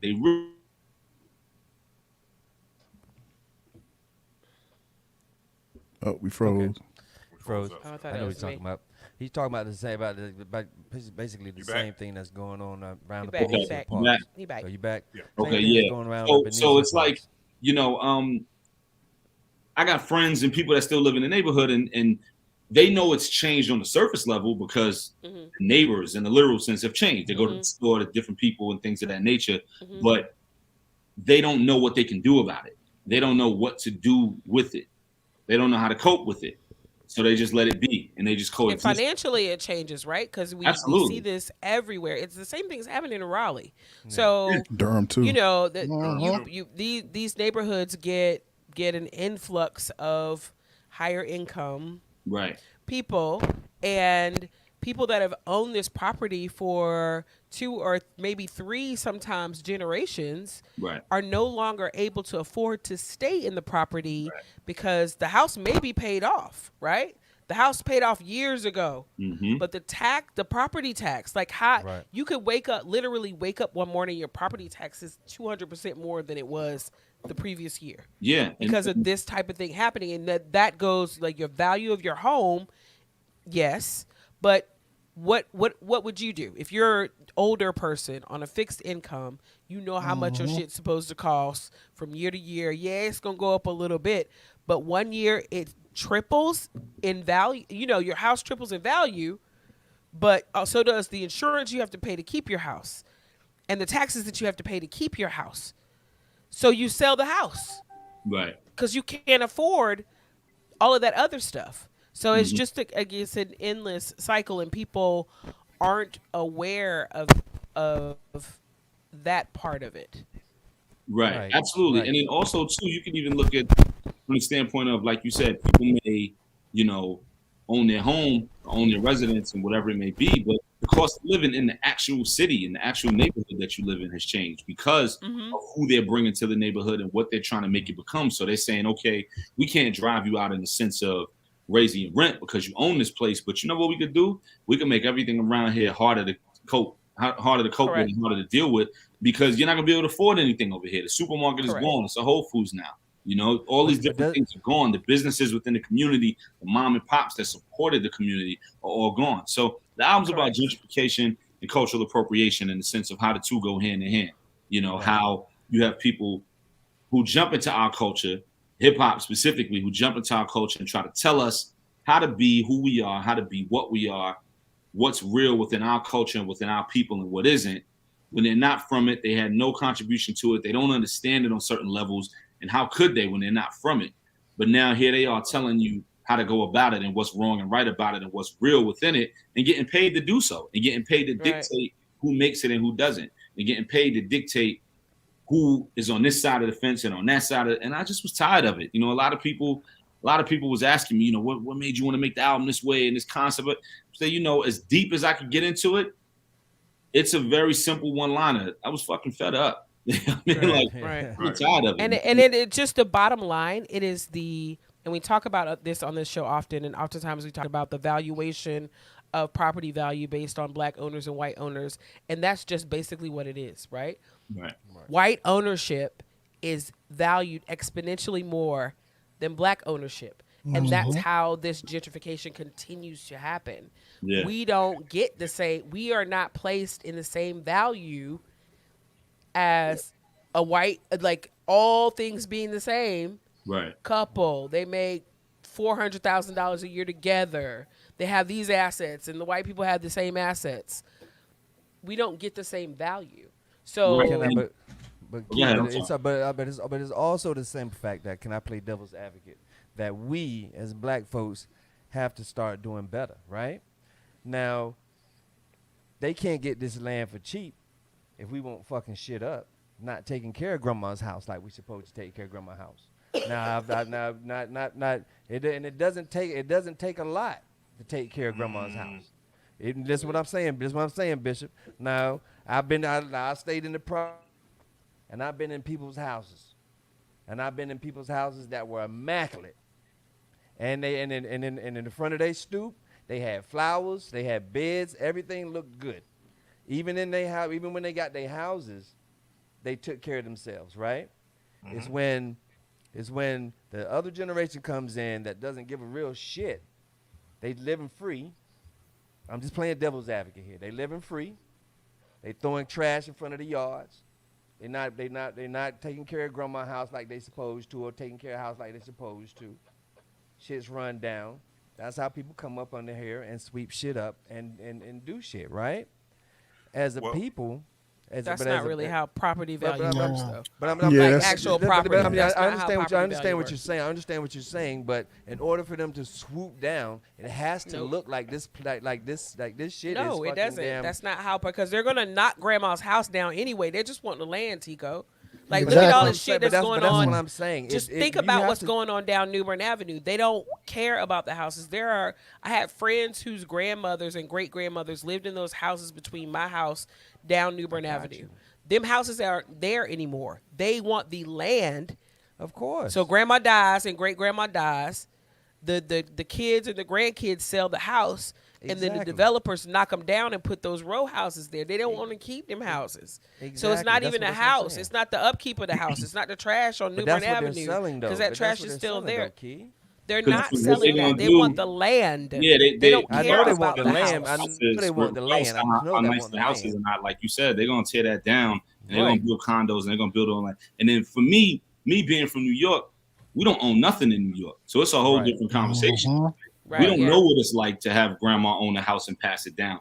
My grandma, rest in peace, her house she owned in South Carolina. You know what I mean? But in New York, we don't own nothing in New York. You know what I'm saying? Like, you know, that's crazy. I've never had anybody say that before. Right. We don't own nothing. We own, like, the thing about New York, and it's funny, and this kind of goes off topic, but it doesn't. Like, I live in Atlanta now, right? Like, it took me moving to Atlanta to buy a house. I own my house. I own a couple cars. yard, da da da da da, grill on the deck, whatever. All the beautiful things that we push for. Yes, grill on the deck. Go ahead. I'm in Atlanta next month. I'm coming. Stuff that y'all probably grew up with. But me being in Brooklyn, we didn't grow up with that. You know what I'm saying? So it took me moving to Atlanta to be able to get that. But give you a scenario, when you come down here, you come to Atlanta or North Carolina or whatever, everybody got the fly house. Everything is about the house. Everybody always wants you to come to their crib. Yo, come to the crib, because they want to show off the house. In New York, you know what it's about? It's about what you got on. Because everybody lives in the projects. Everybody lives in a small box. Everybody lives in an apartment this big. So it's about what you got on. In Atlanta or in the South, you could have on a sweatsuit from Walmart, but your house be bananas. Your house would be something off MTV Cribs. And it don't matter. It's just about your house. It's about showing off your house. Crazy. In New York, Right. That's it's crazy. about what you got on, because we don't own nothing in New York. There's no. That's cultural, though. That you whole own thing something you're in New talking York. about is cultural. Right. I watched this documentary about. It was actually about. The name of the documentary is on PBS. Look it up and watch it. It's called Driving While Black. It was on PBS, and they talked about the struggle, the whole Green Book thing, and the struggle of Black people to travel. And after the Great Migration, people would live up in New York and up north, and they didn't own a home because they couldn't a lot of times because of redlining. So the only thing they had was their cars and their clothes. It's a cultural thing. Yeah. Because of the racist institutions in America. So that's all they could own. And you know so how they would expensive it is to buy anything in New York as far as property? It's ridiculous. Like you can't. That's what I'm saying. So like the point you're making about like grandma house and all that, I get that. But like me being from Brooklyn, like we didn't own nothing. You know what I'm saying? Like we own the That's just Jordans that expensive. come out next week. Yeah. You know what I mean? Like we didn't own it because there was no way you would, even if you had what you thought was the money to own that, you ain't had the money to own that. Like Exactly. there's no way you Exactly. can buy anything in New York. That's why Yep. so many people in New York are flocking to Raleigh, or flocking to Atlanta, or flocking to Charlotte. You can't own nothing in New York. You know what I mean? So when I talk about gentrification, I'm talking about in the sense of like, imagine being in your house, imagine being in your apartment or your brownstone, and you getting told, yo, you gotta go. It's not even a discussion of, yo, we own this house. We can figure out a way to get the property tax. No, you gotta go because you don't even own it. You got 90 days. You gotta You go. got 90 days. You know what I mean? Like that's what's happening in Bed-Stuy. That's what's happening in my neighborhood. You know, so Right. different ball game. And just back to the album, I just was tired of it. And I wanted to speak on it, and I didn't feel like there was anything really starting that dialogue and that conversation and reflecting what was going on and where we come from and where we're at. And that's what the album does, right? So when you press play, the beginning of the album, it talks about the way my neighborhood was. And it takes you on this roller coaster ride, and it ends with the way my neighborhood is. And the beauty of it, like we said earlier, you don't have to be from New York. You don't have to be from Brooklyn to relate. Like on the first single, Bed-Stuy is Burning, on the hook, I'm like, please, Atlanta, don't let this happen to you. Please, DMV, don't let this happen to you. I'm shouting out all these different cities because it's like, it's happening in these other cities. And the reason why I said it like that is like, please don't let it happen to you. Is by the end of it, you're like, damn, I see it happen to you. I see it already happen. Like, it's too late, because every time I would, talk about things like this in my music here and there, people would always be like, yo, it's happening here too. It's happening in South Africa. It's happening in London. It's happening in Berlin. It's happening in North Carolina, LA. It's happening everywhere. And I'm like, where do they want us to move? Like, it's the new pillaging. They want us to move. I think what's going to happen is this right here is the fact that now that we are starting to get to the black wealth side of things, where we are taking our time and we're trying to build up black wealth. Pretty soon that gentrification is going to reverse.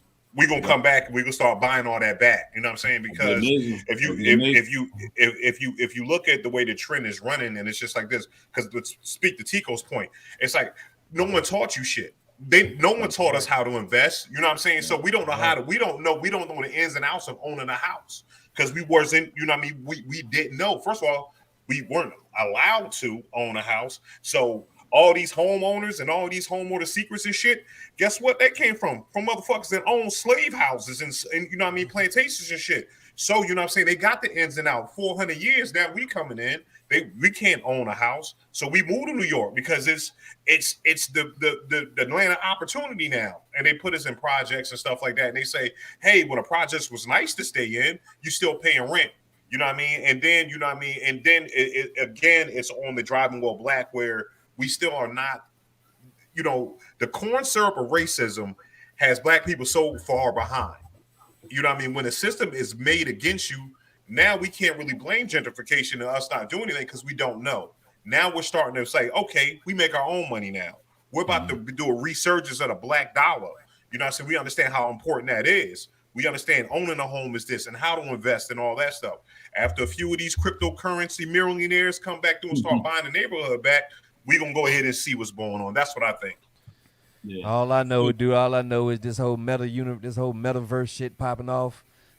You know what I'm saying? I heard for real. Like motherfuckers is buying virtual lands, G.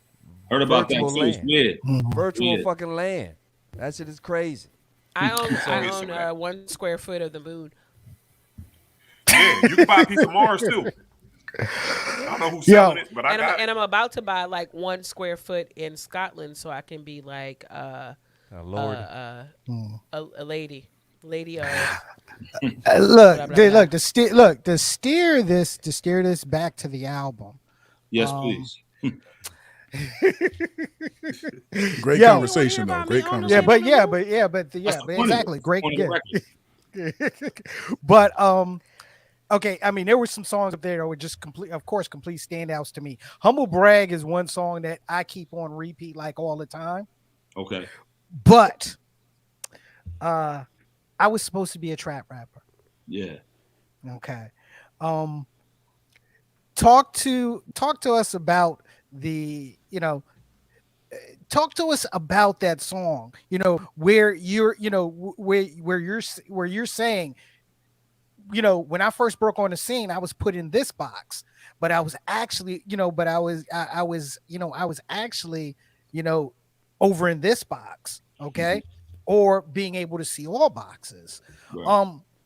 Build, like I said, build on that a little bit. Especially, how people can listen to you and and think, hey, yo, he's a backpacker, but at the same time, you're actually it all.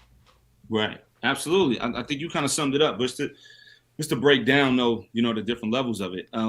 So the idea for the record came from a friend of mine, one of my guys I've known forever, somebody since I'm maybe like 14 years old. Somebody I've been with forever, one of my day one guys in a sense, in the street, in and out the joint, boom, boom, boom, whatever. That's kind of what it is. And he came home. When he came home, he called me. I mentioned him on Rich Rhetoric, which is another song on the album as well. When I said I was, my man called me while I was writing and, interrupted me, reunited, like best song on the second Woo shit, whatever. So I'm talking about the same guy. So he comes home, calls me, yo, Scott, what up, bro? I'm out. Boom, boom, boom. So about 2-3 weeks later, he calls me again. He goes, yo, I need a favor. I know you in the music shit. I'm trying to break into the music shit and do the right thing. But from a behind the scenes standpoint, I ain't trying to rap and do all that. I'm trying to get into the business side of it and do the right thing. So if there's any plugs or connections or anything that, I need help with, I'm gonna come to you because you my man and you in the music shit heavy. And I'm like, yeah, of course. So, he was like, the kids who the kids that I'm getting with, they do the drill shit, New York, the drill shit, whatever. He was like, I know you do like the skateboard backpack shit, whatever. And I laughed. I was like, bro, I never made a skateboard record in my life. And he laughed and he was like, nah, you know what I mean? He was like, I don't know how to describe it, but I just mean like the true authentic shit. You do the true authentic shit. And I was like, nah, I got you, whatever. I'm just fucking with you, whatever. So we got in 5, 4, 3, Touchdown. 2. did it freeze up again? Touchdown. Yep. Yeah. You good? You good now? Well, You good now? it made me laugh. I said, a lot of my fans wouldn't know that these are the type of individuals I grew up with. These are the guys I'm with every day when the mic is off. These are the guys who I was shoulder to shoulder with. These are the guys who we were sitting on a bench and the cops was driving by in the park and we was nervous, like, what's up? Like, whether we had a reason or not, like my fans wouldn't know that. Mm-hmm. And that's how the idea for the record came. Like, I was supposed to be a trap rapper based on the neighborhood I grew up in, the people I grew up around, the stuff that surrounded us, the activities that was going on day to day. I mean, I would be in my man crib, 13, 14 years old playing NBA Live and he's chopping rocks at 14. Like he's bagging rock. Like that was normal. It wasn't a big deal. Like that was normal. You know what I mean? So like somebody who grew up like that doesn't go on to make, quote unquote backpack records. They go on to make trap hip hop records. You know what I'm saying? So, but for me, we was listening to the Locks, who I absolutely love and adore. We was listening to the Locks, and we was listening to Jay, and we was listening to Rough Riders, and we was listening to all that stuff. But then I was also on the side listening to, I don't want to say on the side, on top of that, was listening to Slumville, Tribe Called Quest, Daylight. I was listening to all these other things as well. And I would bring some of this stuff home, like, yo, y'all motherfuckers got to listen to Dilla, yo. And they'd be like, yo, who Dilla? What you talking about? You know what I mean? But so I'm in the circle with them and we doing one thing, but I also got this other side of me from going to college and all these different things that they wasn't doing, and just having an ear that expanded in different ways, being a jazz head because of the house I grew up in and all that exposed me to a lot of different things and made me more receptive to other sounds. So I would bring, yo, you gotta listen to Dilla, yo, we gotta listen to LB. And my friends would be like, what are you talking about? Like, who is that? You know what I mean? Like, so I was in the middle. I was playing tug of war with both of these sides. Yeah. And that's what spawned the record. Like, I really was supposed to be a trap rap. Like, I was in a group when I was a teenager. I was in a group with Stack Bundles. You know what I mean? Rest in peace. That's my brother. We was in a group together. You know what I mean? So the guy who is cousins with Justice League and Little Brother isn't normally the guy who's in a group with Stack Bundles. That was me, Right. So that's where the record came from. Wow. Yeah. And it's an incredible record. I cannot wait to hear you do it live. I'm just going to put it out there, especially when you get to the end, okay? And when you get to the end, when you are rhyming over the trap beat, okay? Yeah. Now, I know we had this conversation the last time you came through, and it was a conversation about ghostwriting. Mm-hmm. Now, because we're not the type, because I know you do some writing, okay, and we're not the type that's going to ask you, who you wrote for, because NDAs and such. You're not supposed to reveal that. Exactly. Okay. So I'm not going to ask you that question, but the question I am going to ask you is, you got a lot of purists out here who, when it comes to the ghost writing or the writing for an MC period, is, because of their purist instincts, it's looked down upon. What would you tell them, as an MC and as an MC who writes for others? The purists who look down on people who ghostwrite? Yeah. No, who are who use ghostwriters? Who use ghostwriters or just use writers in general? Mm-hmm. Well, it's a catch-22, right? Because the true MC in me is like, nah, man, you got to write your own stuff. You know what I mean? You got to write your own goods. You got to write your own material. It's about being great. It's about being dope. It's about pushing the pen. And then the guy who owns a house and a couple cars and has a son who wants everything he sees on TV. Give me that money. Nah, we ghostwriting everything for everybody. You know what I'm saying? Like, you know what I mean? Like, straight up and down. Like, ghostwriting has done a lot of things for my life, for my family. You know what I mean? Like, ghostwriting has done a lot. Ghostwriting has put me in a lot of rooms. Like, the thing about, and that's another thing about the record about, I was supposed to be a trap rapper. When it comes to my work, when it comes to my material, Sky Zoo, the artist, I'm on this purist hip hop backpack side of the fence, and that's great. I love it here. I make the music that I want to make. I got the greatest fans in the world, the whole deal. When I ghostwrite, I'm in rooms and studios and circles that no one would dare imagine that I would be in. Like, you go to somebody's house to ghostwrite, and they got the chefs and the servants coming up to you like, sir, would you like some more champagne, or would you like some crab legs while you guys write? And I'm like, hold on, Skazu. You go to someone's house to ghostwrite. That is, happens all the time. Yeah, I get it. Been to my crib like 3-4 times already this week. Nigga, shut up. No, but I get it. And however, with you saying that, kind of puts a picture in my mind of you actually like having a conversation, and there's a discussion about, okay, these are the things that have happened to me, and I want you to put those in a nice right. Write me. That's the best way. that's the best way to do it, right? Like there's multiple ways to do it. Let's say, you know, if you were looking for records and it's like, oh yeah, hip hop mom is looking for records, you know, she need Oh, records. Hip Hop Mom wants a mixtape though. For real. Well, no, I'm Never just using this example. Go ahead. I'm sorry, I thought that was your name when I'm Okay. using an example. All right. Just hypothetically, yo, hip hop mom is looking for records. You know, she working on her joint now. You know, cool. So just make some records and send some records over. You do that. Or there's a more intimate way of doing it where you really get with the artist and you're sitting there with them and you're vibing and you're having a conversation. So I may get with you and be like, all right, so let's talk. Where you from? How'd you grow up? How do you see yourself as an artist? What are the things that you're trying to represent? What are the things that you're going through right now? You may come to me and be like, yo, I'm dealing with a dude who's doing such and such. I want to make a record about that. Yo, I'm dealing with, you know, I'm dealing with this side of the industry. I'm dealing with the issue of being a woman in the industry and not being respected. Whatever it may be, you may say, yo, I want to make a club record because chicks go out and they work all week and they need something to go crazy to on a Friday night. Whatever it is, we'll have a discussion and a conversation that'll help me make the record yours. You know, like it's the difference between going to the store and buying a suit or a dress or going to a tailor and then measuring you and you getting your suit or your dress made. Yeah. So The you know what I tailor mean? costs So- more. I get it. Let yeah, so take my that's the piece. way I work. But you know, like I said, ghostwriting has put me in rooms where, like, man, I'll be at people's house, you know, working at their studio in the crib. The crib is 15 million, and you know, we in there, and they literally like, would you anything you guys want us to make? Anything, sir, you want us to make?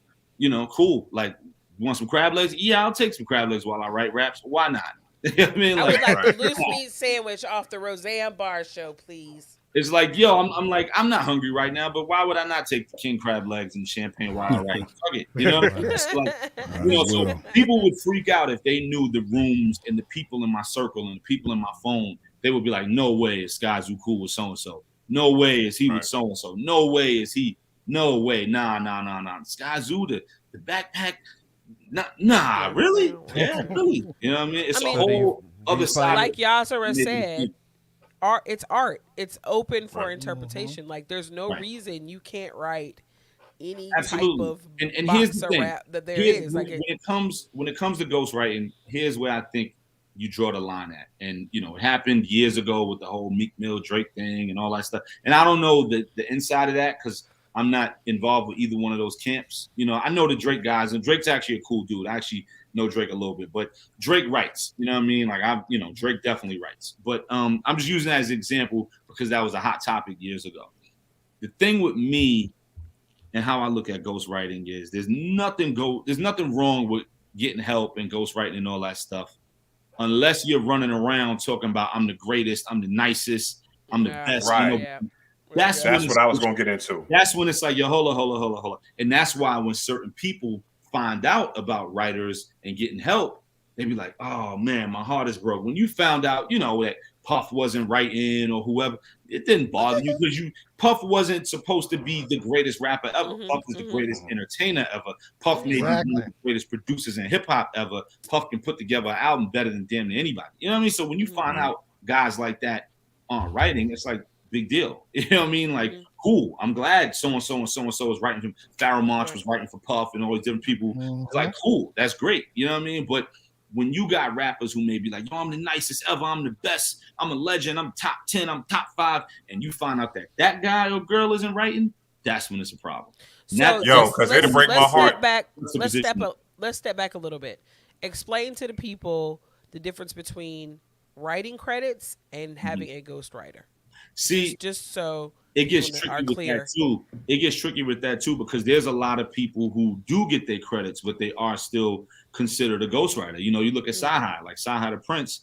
He's he ghostwrites a ton of stuff for Ye and you know all that type of stuff. It came out that he might have been helping Travis with some stuff and all that.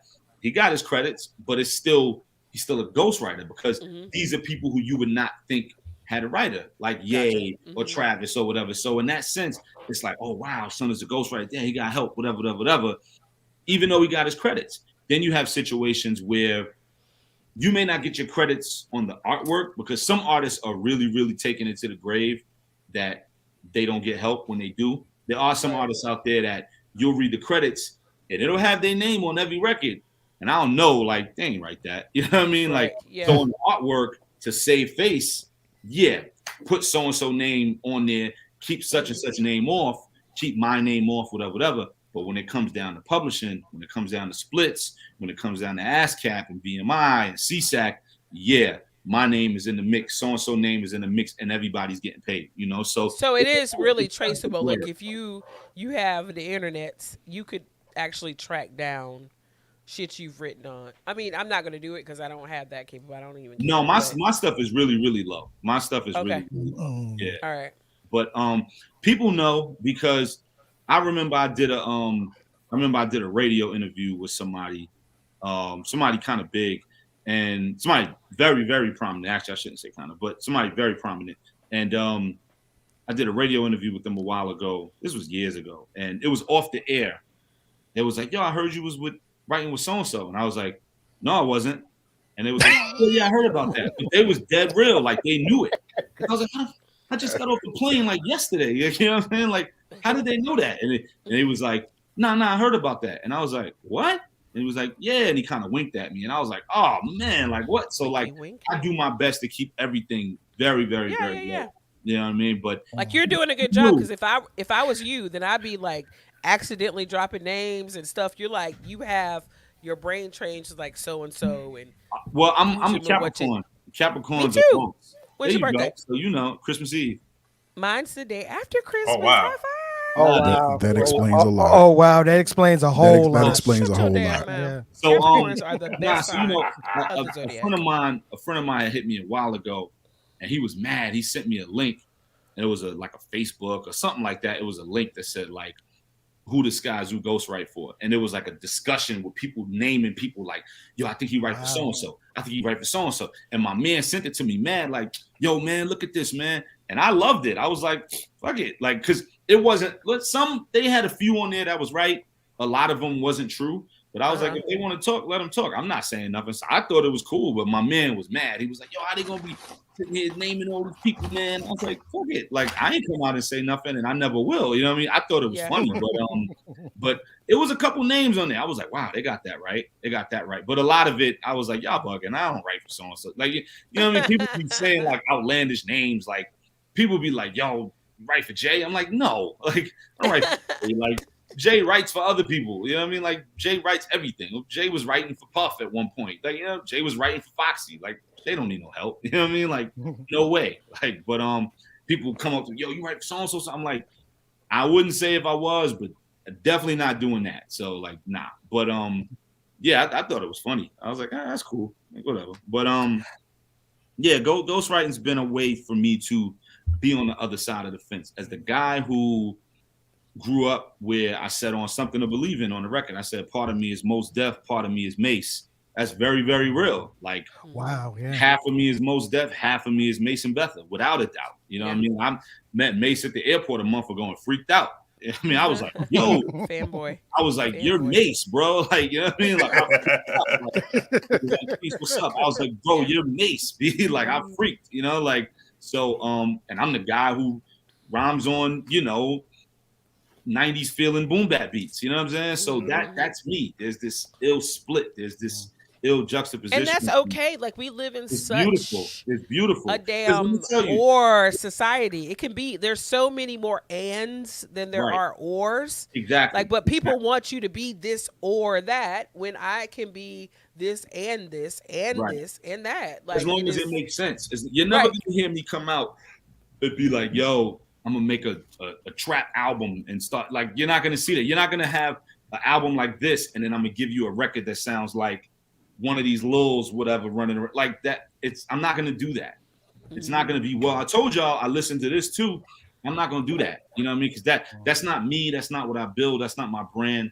That's not what my music is about. But I'm gonna show you all of these sides of me that make sense and kind of coincide with one another and ride the same wave and tie in together where it makes sense. Just like you said on I was supposed to be a trap rapper. At the end of the record, I do a trap song. Not one person complained about that record. Not one Skyzoo fan complained about that record. They was like, yo, the trap joint at the end, I don't listen to trap, but yo, that's dope. You killed that. You know what I'm saying? Right. So that's how you got to do it. And it's a very delicate line to walk. And I think that's why a lot of people don't walk it, because it's a very delicate line to try to walk. But I've figured out a way and mastered how to walk it, just being myself. being the guy who was listening to Mos Def and Black Star and was listening to Mace and the Locks. Like, it's what it was. It's all right. What if I want? What if So I there, wanted? so a good What if I question wanted a just popped gospel? up. Go ahead. A good question just popped up with the ghostwriting and stuff. So Chairs dropped in there. Do you sign non-disclosure agreements? Yeah. That's the thing. Yeah. But also too, when you build your name in it, a lot of times people don't feel like you have to. They're Oh comfortable wow. with you. You know what I mean? Like That's they're comfortable with that's you. cool, but it's bad business. Like, Yeah, but they know, like, I ain't doing, you know what I mean? I ain't doing yeah, that. I get that. But one But day you I may agree wake with up you, and be you like, know what I'm "Fuck saying? that shit. I'm gonna But I would tell never. everybody." Yeah, but I Yeah, would never. I I get would it. never. I get it. That's the Capricorn in me. I would never. You know what I mean? Like, Hold Lord, on, It's hold it's on. kind Everybody of trying to fuck it's up kind Like of a music. like this, gentleman's agreement. right? yeah, Right. You exactly. don't like. Listen, I'm gonna come. You gonna pay me this X amount of dollars. I'm gonna shut the fuck up. I'm gonna write this motherfucking song. Right. You say it's you, and then I could go over here. And then at the end of the day, it's like this because you can also. It's kind of like almost like writing a story. It's like you might do an action movie, write an action movie one day, and then go write a horror the next day, and then go write a love story. All that can be inside of you. Exactly. It's just that, hey, Sky Zoo no one wants to hear a rock record from Sky Zoo. But Right. I can go over here to the Electric Squirrels and write the song for the Electric Squirrels, and then still get that off. You know what I'm saying? Right. You know what I mean? No, that's a perfect way to describe it. I actually use a similar analogy where I say, you know, you look at an actor and they'll play a bunch of different roles. You know, Will Smith, Denzel, all these guys, some of the greatest guys ever. Denzel had American Gangster, and like a month later, he had The Great Debater. I mean, like Right. a month later, you know. So that's kind of what it is, where it's like, yeah, I'm this guy, but I could go and do this and do this and do this for these other people, and Right. you know, and that be that, you know. But you know, as far as paperwork and stuff, I definitely get all my paperwork as far as splits and stuff like that. As far as the NDA and just being quiet about being in the studio and that, like it ain't that serious. But you know, I get all my paperwork, of course, as far as splits and publishing and my rights and all that stuff. But like I said, you know, you build your name right on that side of the game, you get invited. People want to rock with you. People trust you. People believe in you. People comfortable. Like I said, I'll be at people's house. You know what I mean? I'll be at people's cribs and, you know, penning for them while the kids is running around in and out of the studio, and it's comfortable. You know, they trust me being in a house with their family and all that, and being in a studio that costs $1,000 an hour, and we in there working for 8-9 hours. You know, like it's just it's a part of it, but it's a whole different side of what you know Sky Zoo as, and I love it because I get to dance in both worlds, for lack of a better term. Yeah. What's Okay. up, Sky? So Sky, this Friday, Yeah. Poorhouse. Yep. You know, what should we expect out of a Sky Zoo show? Oh man, lyricism on top of lyricism, and just getting to these records and just having a blast. You know, bringing hip hop to life for the night. You know, it's a Friday night too, so I know Raleigh gonna come out. You know, because I know Raleigh is such a hip hop city. North Carolina as a whole, as a state, such a hip hop, you know, ground. But Raleigh is such a hip hop city, man. Like, every time I do a show out there, or North Carolina in general, it's always great. Turnout is always great. The people are great. The fans, you know, the supporters. It's always amazing. So you got to give that back. So there's no half stepping on the cane. Like, I can't half step on the cane. I never will. You know, I'm gonna step all the way in it. So it's gonna be right. You know, it's gonna be great. We're gonna have a blast, and we're gonna get to these records and bring this album to life. You know, it's a beautiful album that I'm extremely proud of, and it's making the rounds on all these top 10 lists and top 5 lists and top of the year lists. And you know, I'm flattered and humbled and honored, but I also know the work I put in, and I know what the record is and what it stands for. So I'm not surprised when people feel that strongly about it. Not because I'm gloating, but because I know what it is. Like, if your grandma's make that plate, she know what she did. So when you like, grandma, this plate is made, she know what she did. You know, she like, yeah, I know the love and the work and everything I put. I know the foot I put in that. You know what I mean? Like, straight Exactly. up. So, you know, Exactly. I know the record I made and what it represents for us as a people, what it represents for our culture, and what it represents for who we are and where we've been and where we've come from and where we're trying to get to in light of all of these things being taken from us, all these things being stripped away from us, and what we've had to endure. I mean, literally our culture, man, that's the part that hurts the worst. You know, our culture. We got a record, Culture-ish, on the album. You know, Supreme Soul for 2 Billy. Looked in my closet like they should split that with me. For every collab T sold for 250, and every face adorned on it resembling me. Like, you know what I mean? Like, I'm you so know, excited. Yeah, like yo, these and Supreme. I got a bunch of Supreme. That's why I said what I said in the line. So it's not a shot, but it's just a reality of like, yo, we built this, and we don't get to dictate or have any say. So you go on some of these websites that represent our fashion and our sense and our brand, and no one in the ads will look like us. No one on the Right. website or in the ads on the gram or whatever will look like us. I had to tell They'll somebody damn that sure be once. dressed like us though. You know what I mean? And they'll be representing that brand. Yep, yep. None of them will look like us. And we created that. With the kid getting paid $1,000 for that shoot, look like he from Montana or you know what I'm saying, or Japan. They don't. But we created that. But name another culture that does that. That's our Whether it's style. music, fashion, art. Name another culture that happens to. It only happens to us as Black folk because a lot of times we allow it. Sometimes we don't have a choice, but a lot of times we allow it because we just want to get so close to being in a certain door that we've been told was so prestigious. You'll have websites and people that do interviews, even like us sitting right here right now. We doing this interview, we having a good time. I know a lot of people that heads with a platform like you guys or that represent what you guys do may reach out to somebody and they may curve it and be like, nah, I'm good. But let it be one of these other publications or one of these other streams or whatever. They'll jump on that because they think, oh man, I gotta go over there and do that with Susie. I gotta go over there and do that with, you know what I'm saying? I gotta go over there and do that because ODB and if I Def do Jam. that, I ain't gonna be on that site. I ain't gonna be on Fader. I gotta go do that. Like, nah, man, support your own. Like, do that. That's cool for sure. Support your own though. You know what I mean? Like, because y'all could be the next Fader. Y'all could be the next Complex. Y'all could be the next, Breakfast Club, whatever. You know what I'm saying? Like, do that. So, that's where as Black folk, sometimes we go wrong, but we gotta go right. We gotta figure that turnout. Well, look, I'll say this. That's one of the reasons why I appreciate that you've been on this show twice. Okay.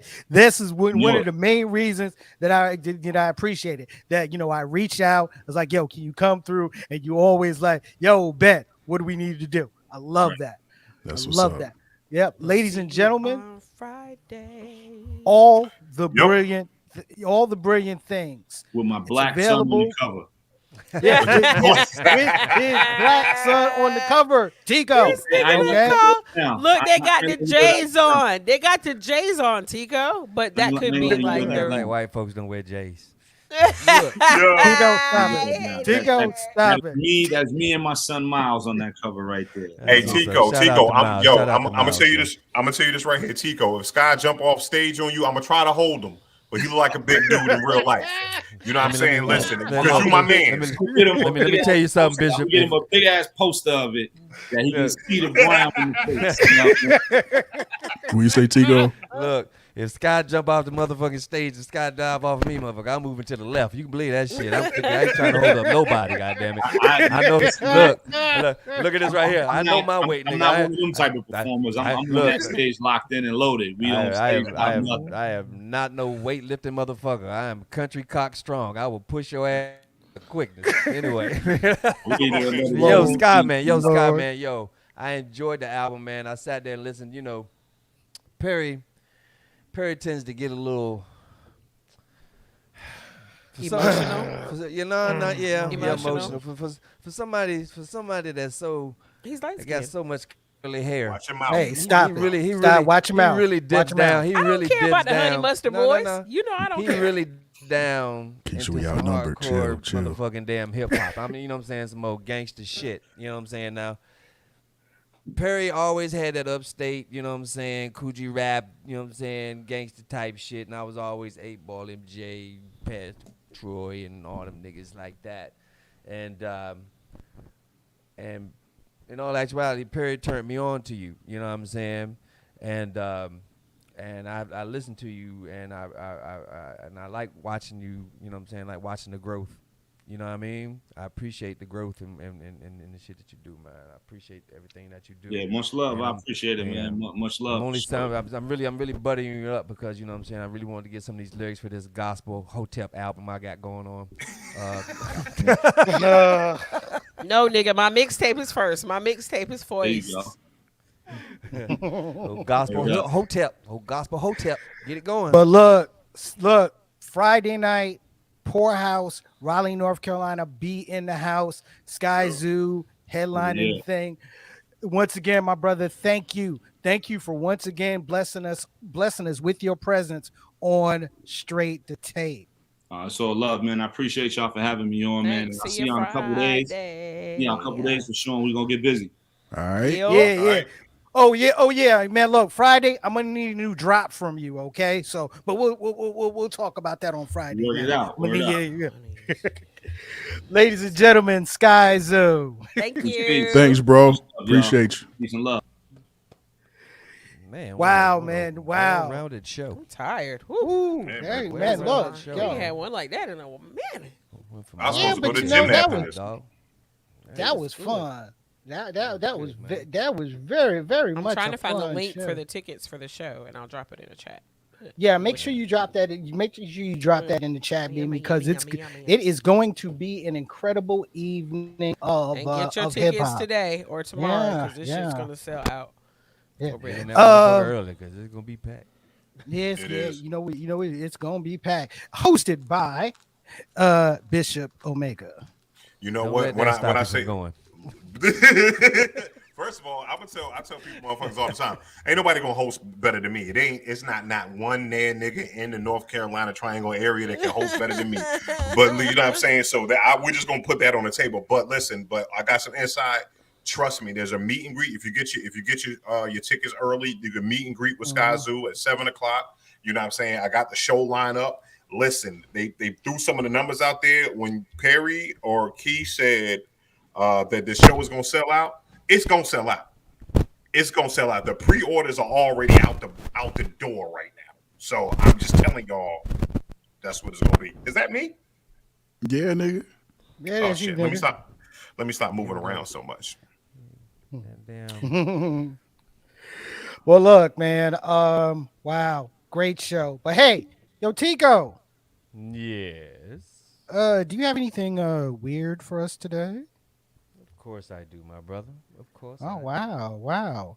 Ladies and gentlemen, it is Tico's Theater of the Weird, weird, Weird. weird, weird, Weird. weird, weird, Weird. weird, weird, Weird. weird, Weird. super weird.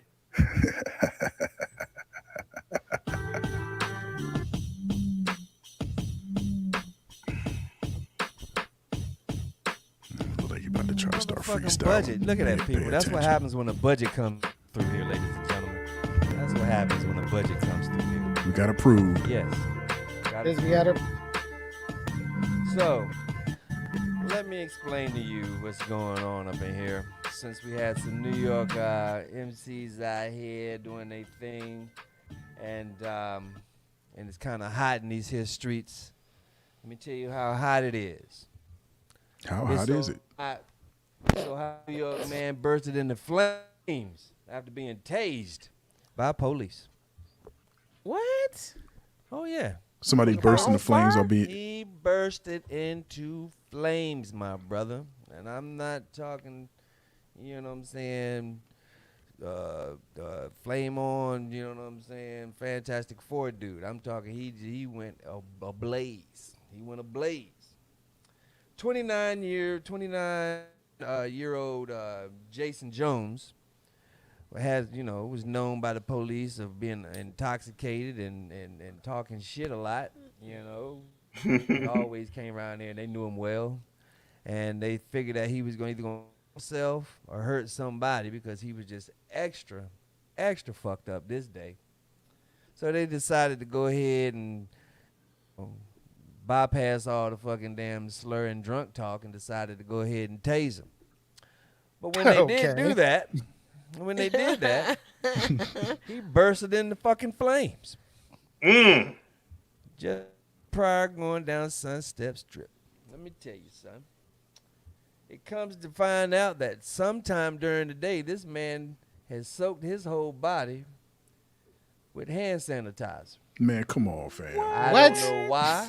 I don't know how he did it. He might have been too drunk. He might have just had, he might have been wanting to wash himself or something, wanted to get himself clean, and just took some damn hand sanitizer and decided to go ahead and wash himself and to get rid of the funk. I don't know. I'm just saying this is the only reason why I could think that somebody would have to use hand sanitizer to wash All their over their body. body. So let's just say 70% alcohol connected with 50,000 volts of fucking electricity does cause fire.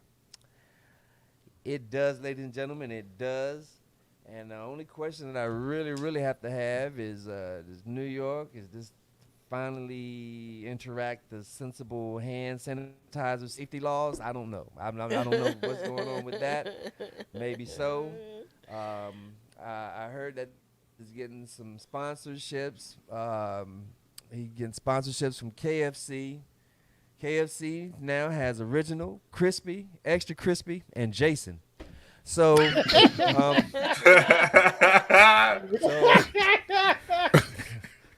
Damn. by all means, by, by all means, ladies and gentlemen, if you're out there and you're fucked up in the game and you see police officers reaching for the taser, think to yourself, did I wash my ass with hand sanitizer today? Or did I just use regular soap? And that right there will Wow. be the deciding issue on how the night ends, ladies and gentlemen. So big ups to Jason. Did Jason live? Huh? Jason lives. Do we That's know funny. Jason lived? Jason did. Which one was that? I think that was like 4, right? Jason 4. Bro. Yeah, I that was think I so. think that was number 4. So, you know, hey, Jason. That was an honest question, y'all. I didn't even mean it for that shit. Yeah. Yeah, fun. Fucked up, Okay. yo. So I thought that was Wow. good, yo. Wow. Mm. Wow. Yo, Kid, you got a verse for us? Jason lives. Yeah, I'm just gonna circle back to what I always be saying, and y'all heard Yazama say it tonight, that you can't have self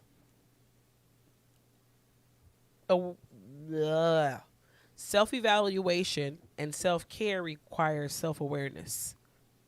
So the self awareness part is the hard part. It's the hard part of sitting with yourself and realizing like who you are and what you are, and picking those pieces of yourself to elevate or to discard. Like it's okay. Like if you don't want to be something anymore, it's all right to not be that. Doesn't matter what people think about you or family, friends. Like I decided probably 3 years ago, like, listen, I've got stress that's organic to my life, kids. I got to make money to feed the kids and myself. And then that's it. That's all. That's all that I really am super concerned about. That's what sits at my core. So anything else in my realm that causes me stress, it can get cut off. I don't care who it is or what it is. But Yeah, you we have to seen be you do it. willing. Psh, nigga. Yep. Quickly. Yeah, I've seen you cut people smooth the fuck off. I've seen you do it. Yep. Nigga. Witnessed it firsthand. Yep. Yep. And it's not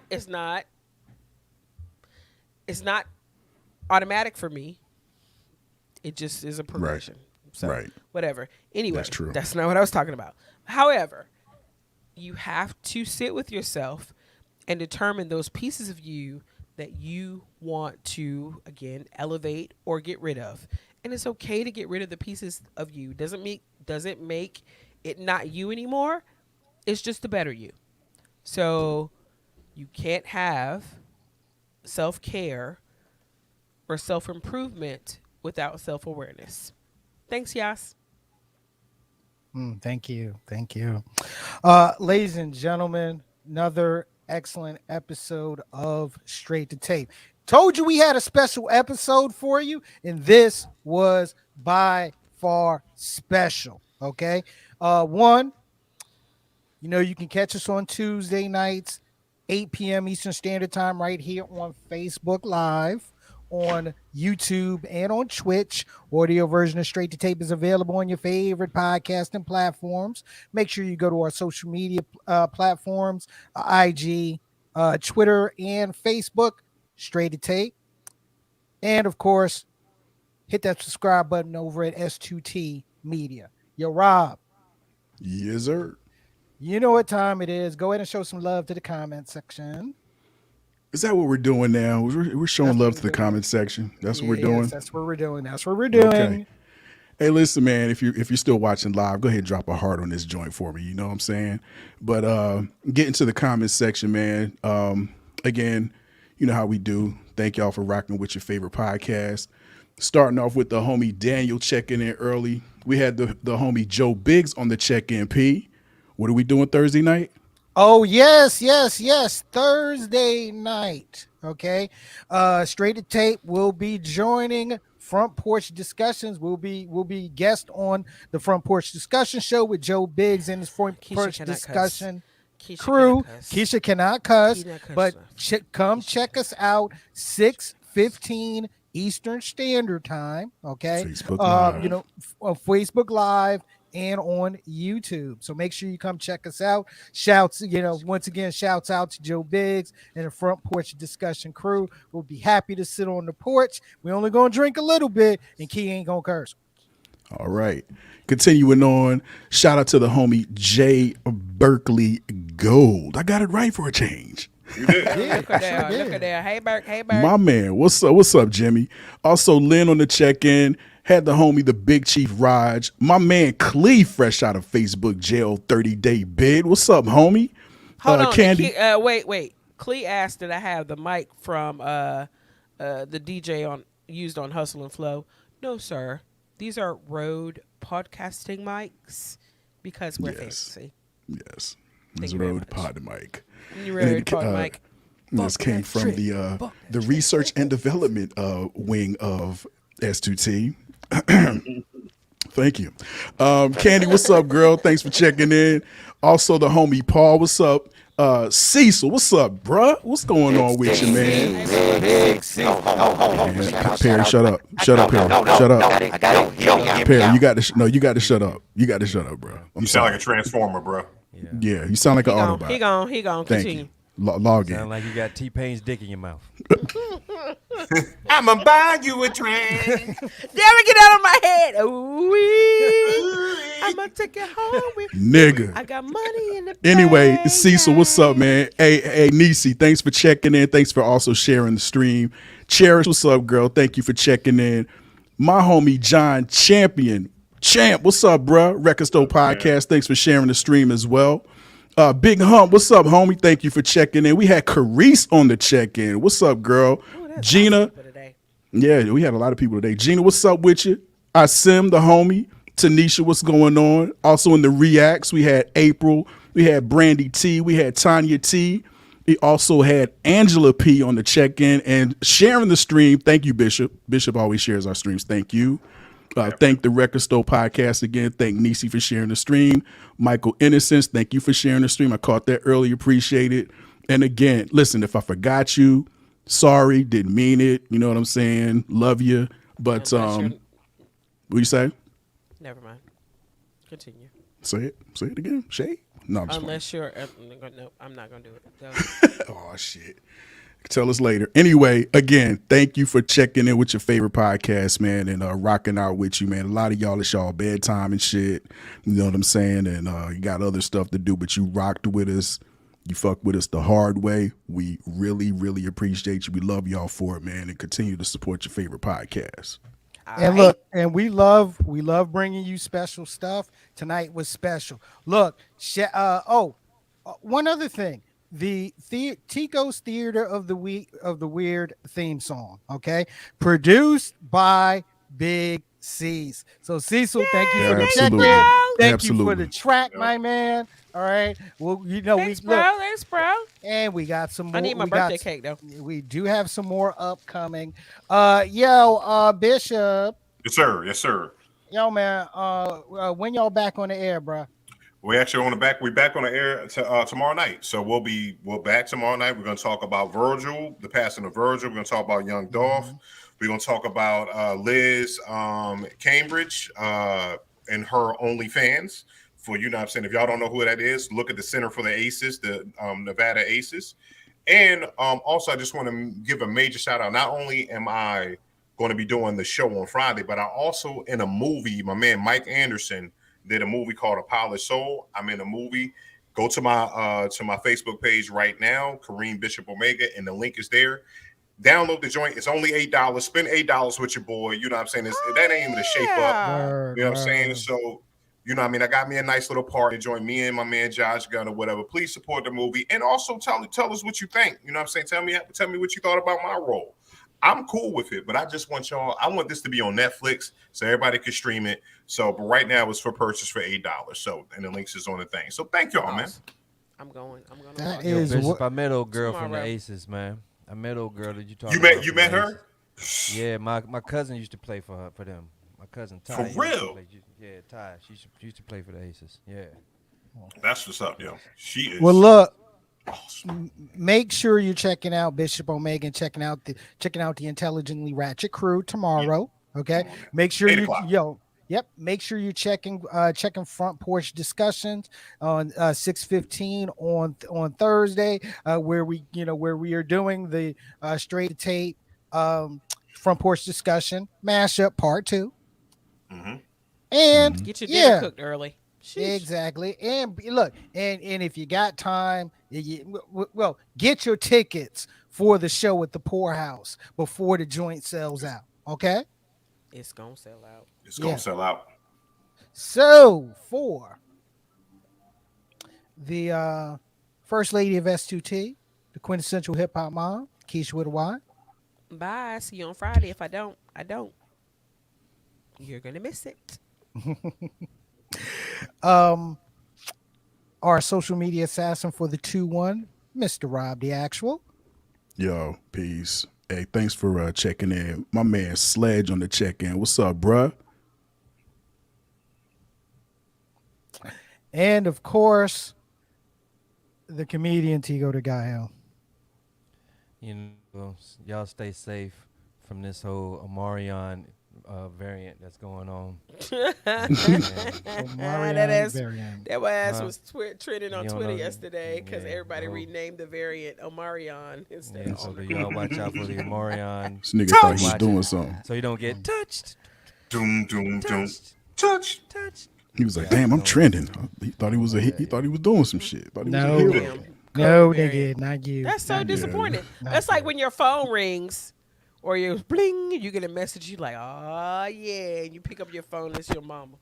He was already trending. He was already trending with that crazy dance. That old, Yeah, what's yeah, that, the but that had Omarion- died down. That had died That down. died. Soon as that died down, Here comes here comes Omicron. the variant. Here comes the Omarion. Here comes the Omarion. Ladies and gentlemen, it's your man C. Perry II. We will see you next week. Same time. Come through. Enjoy. As always. Enjoy the week. I'm gonna have new birth.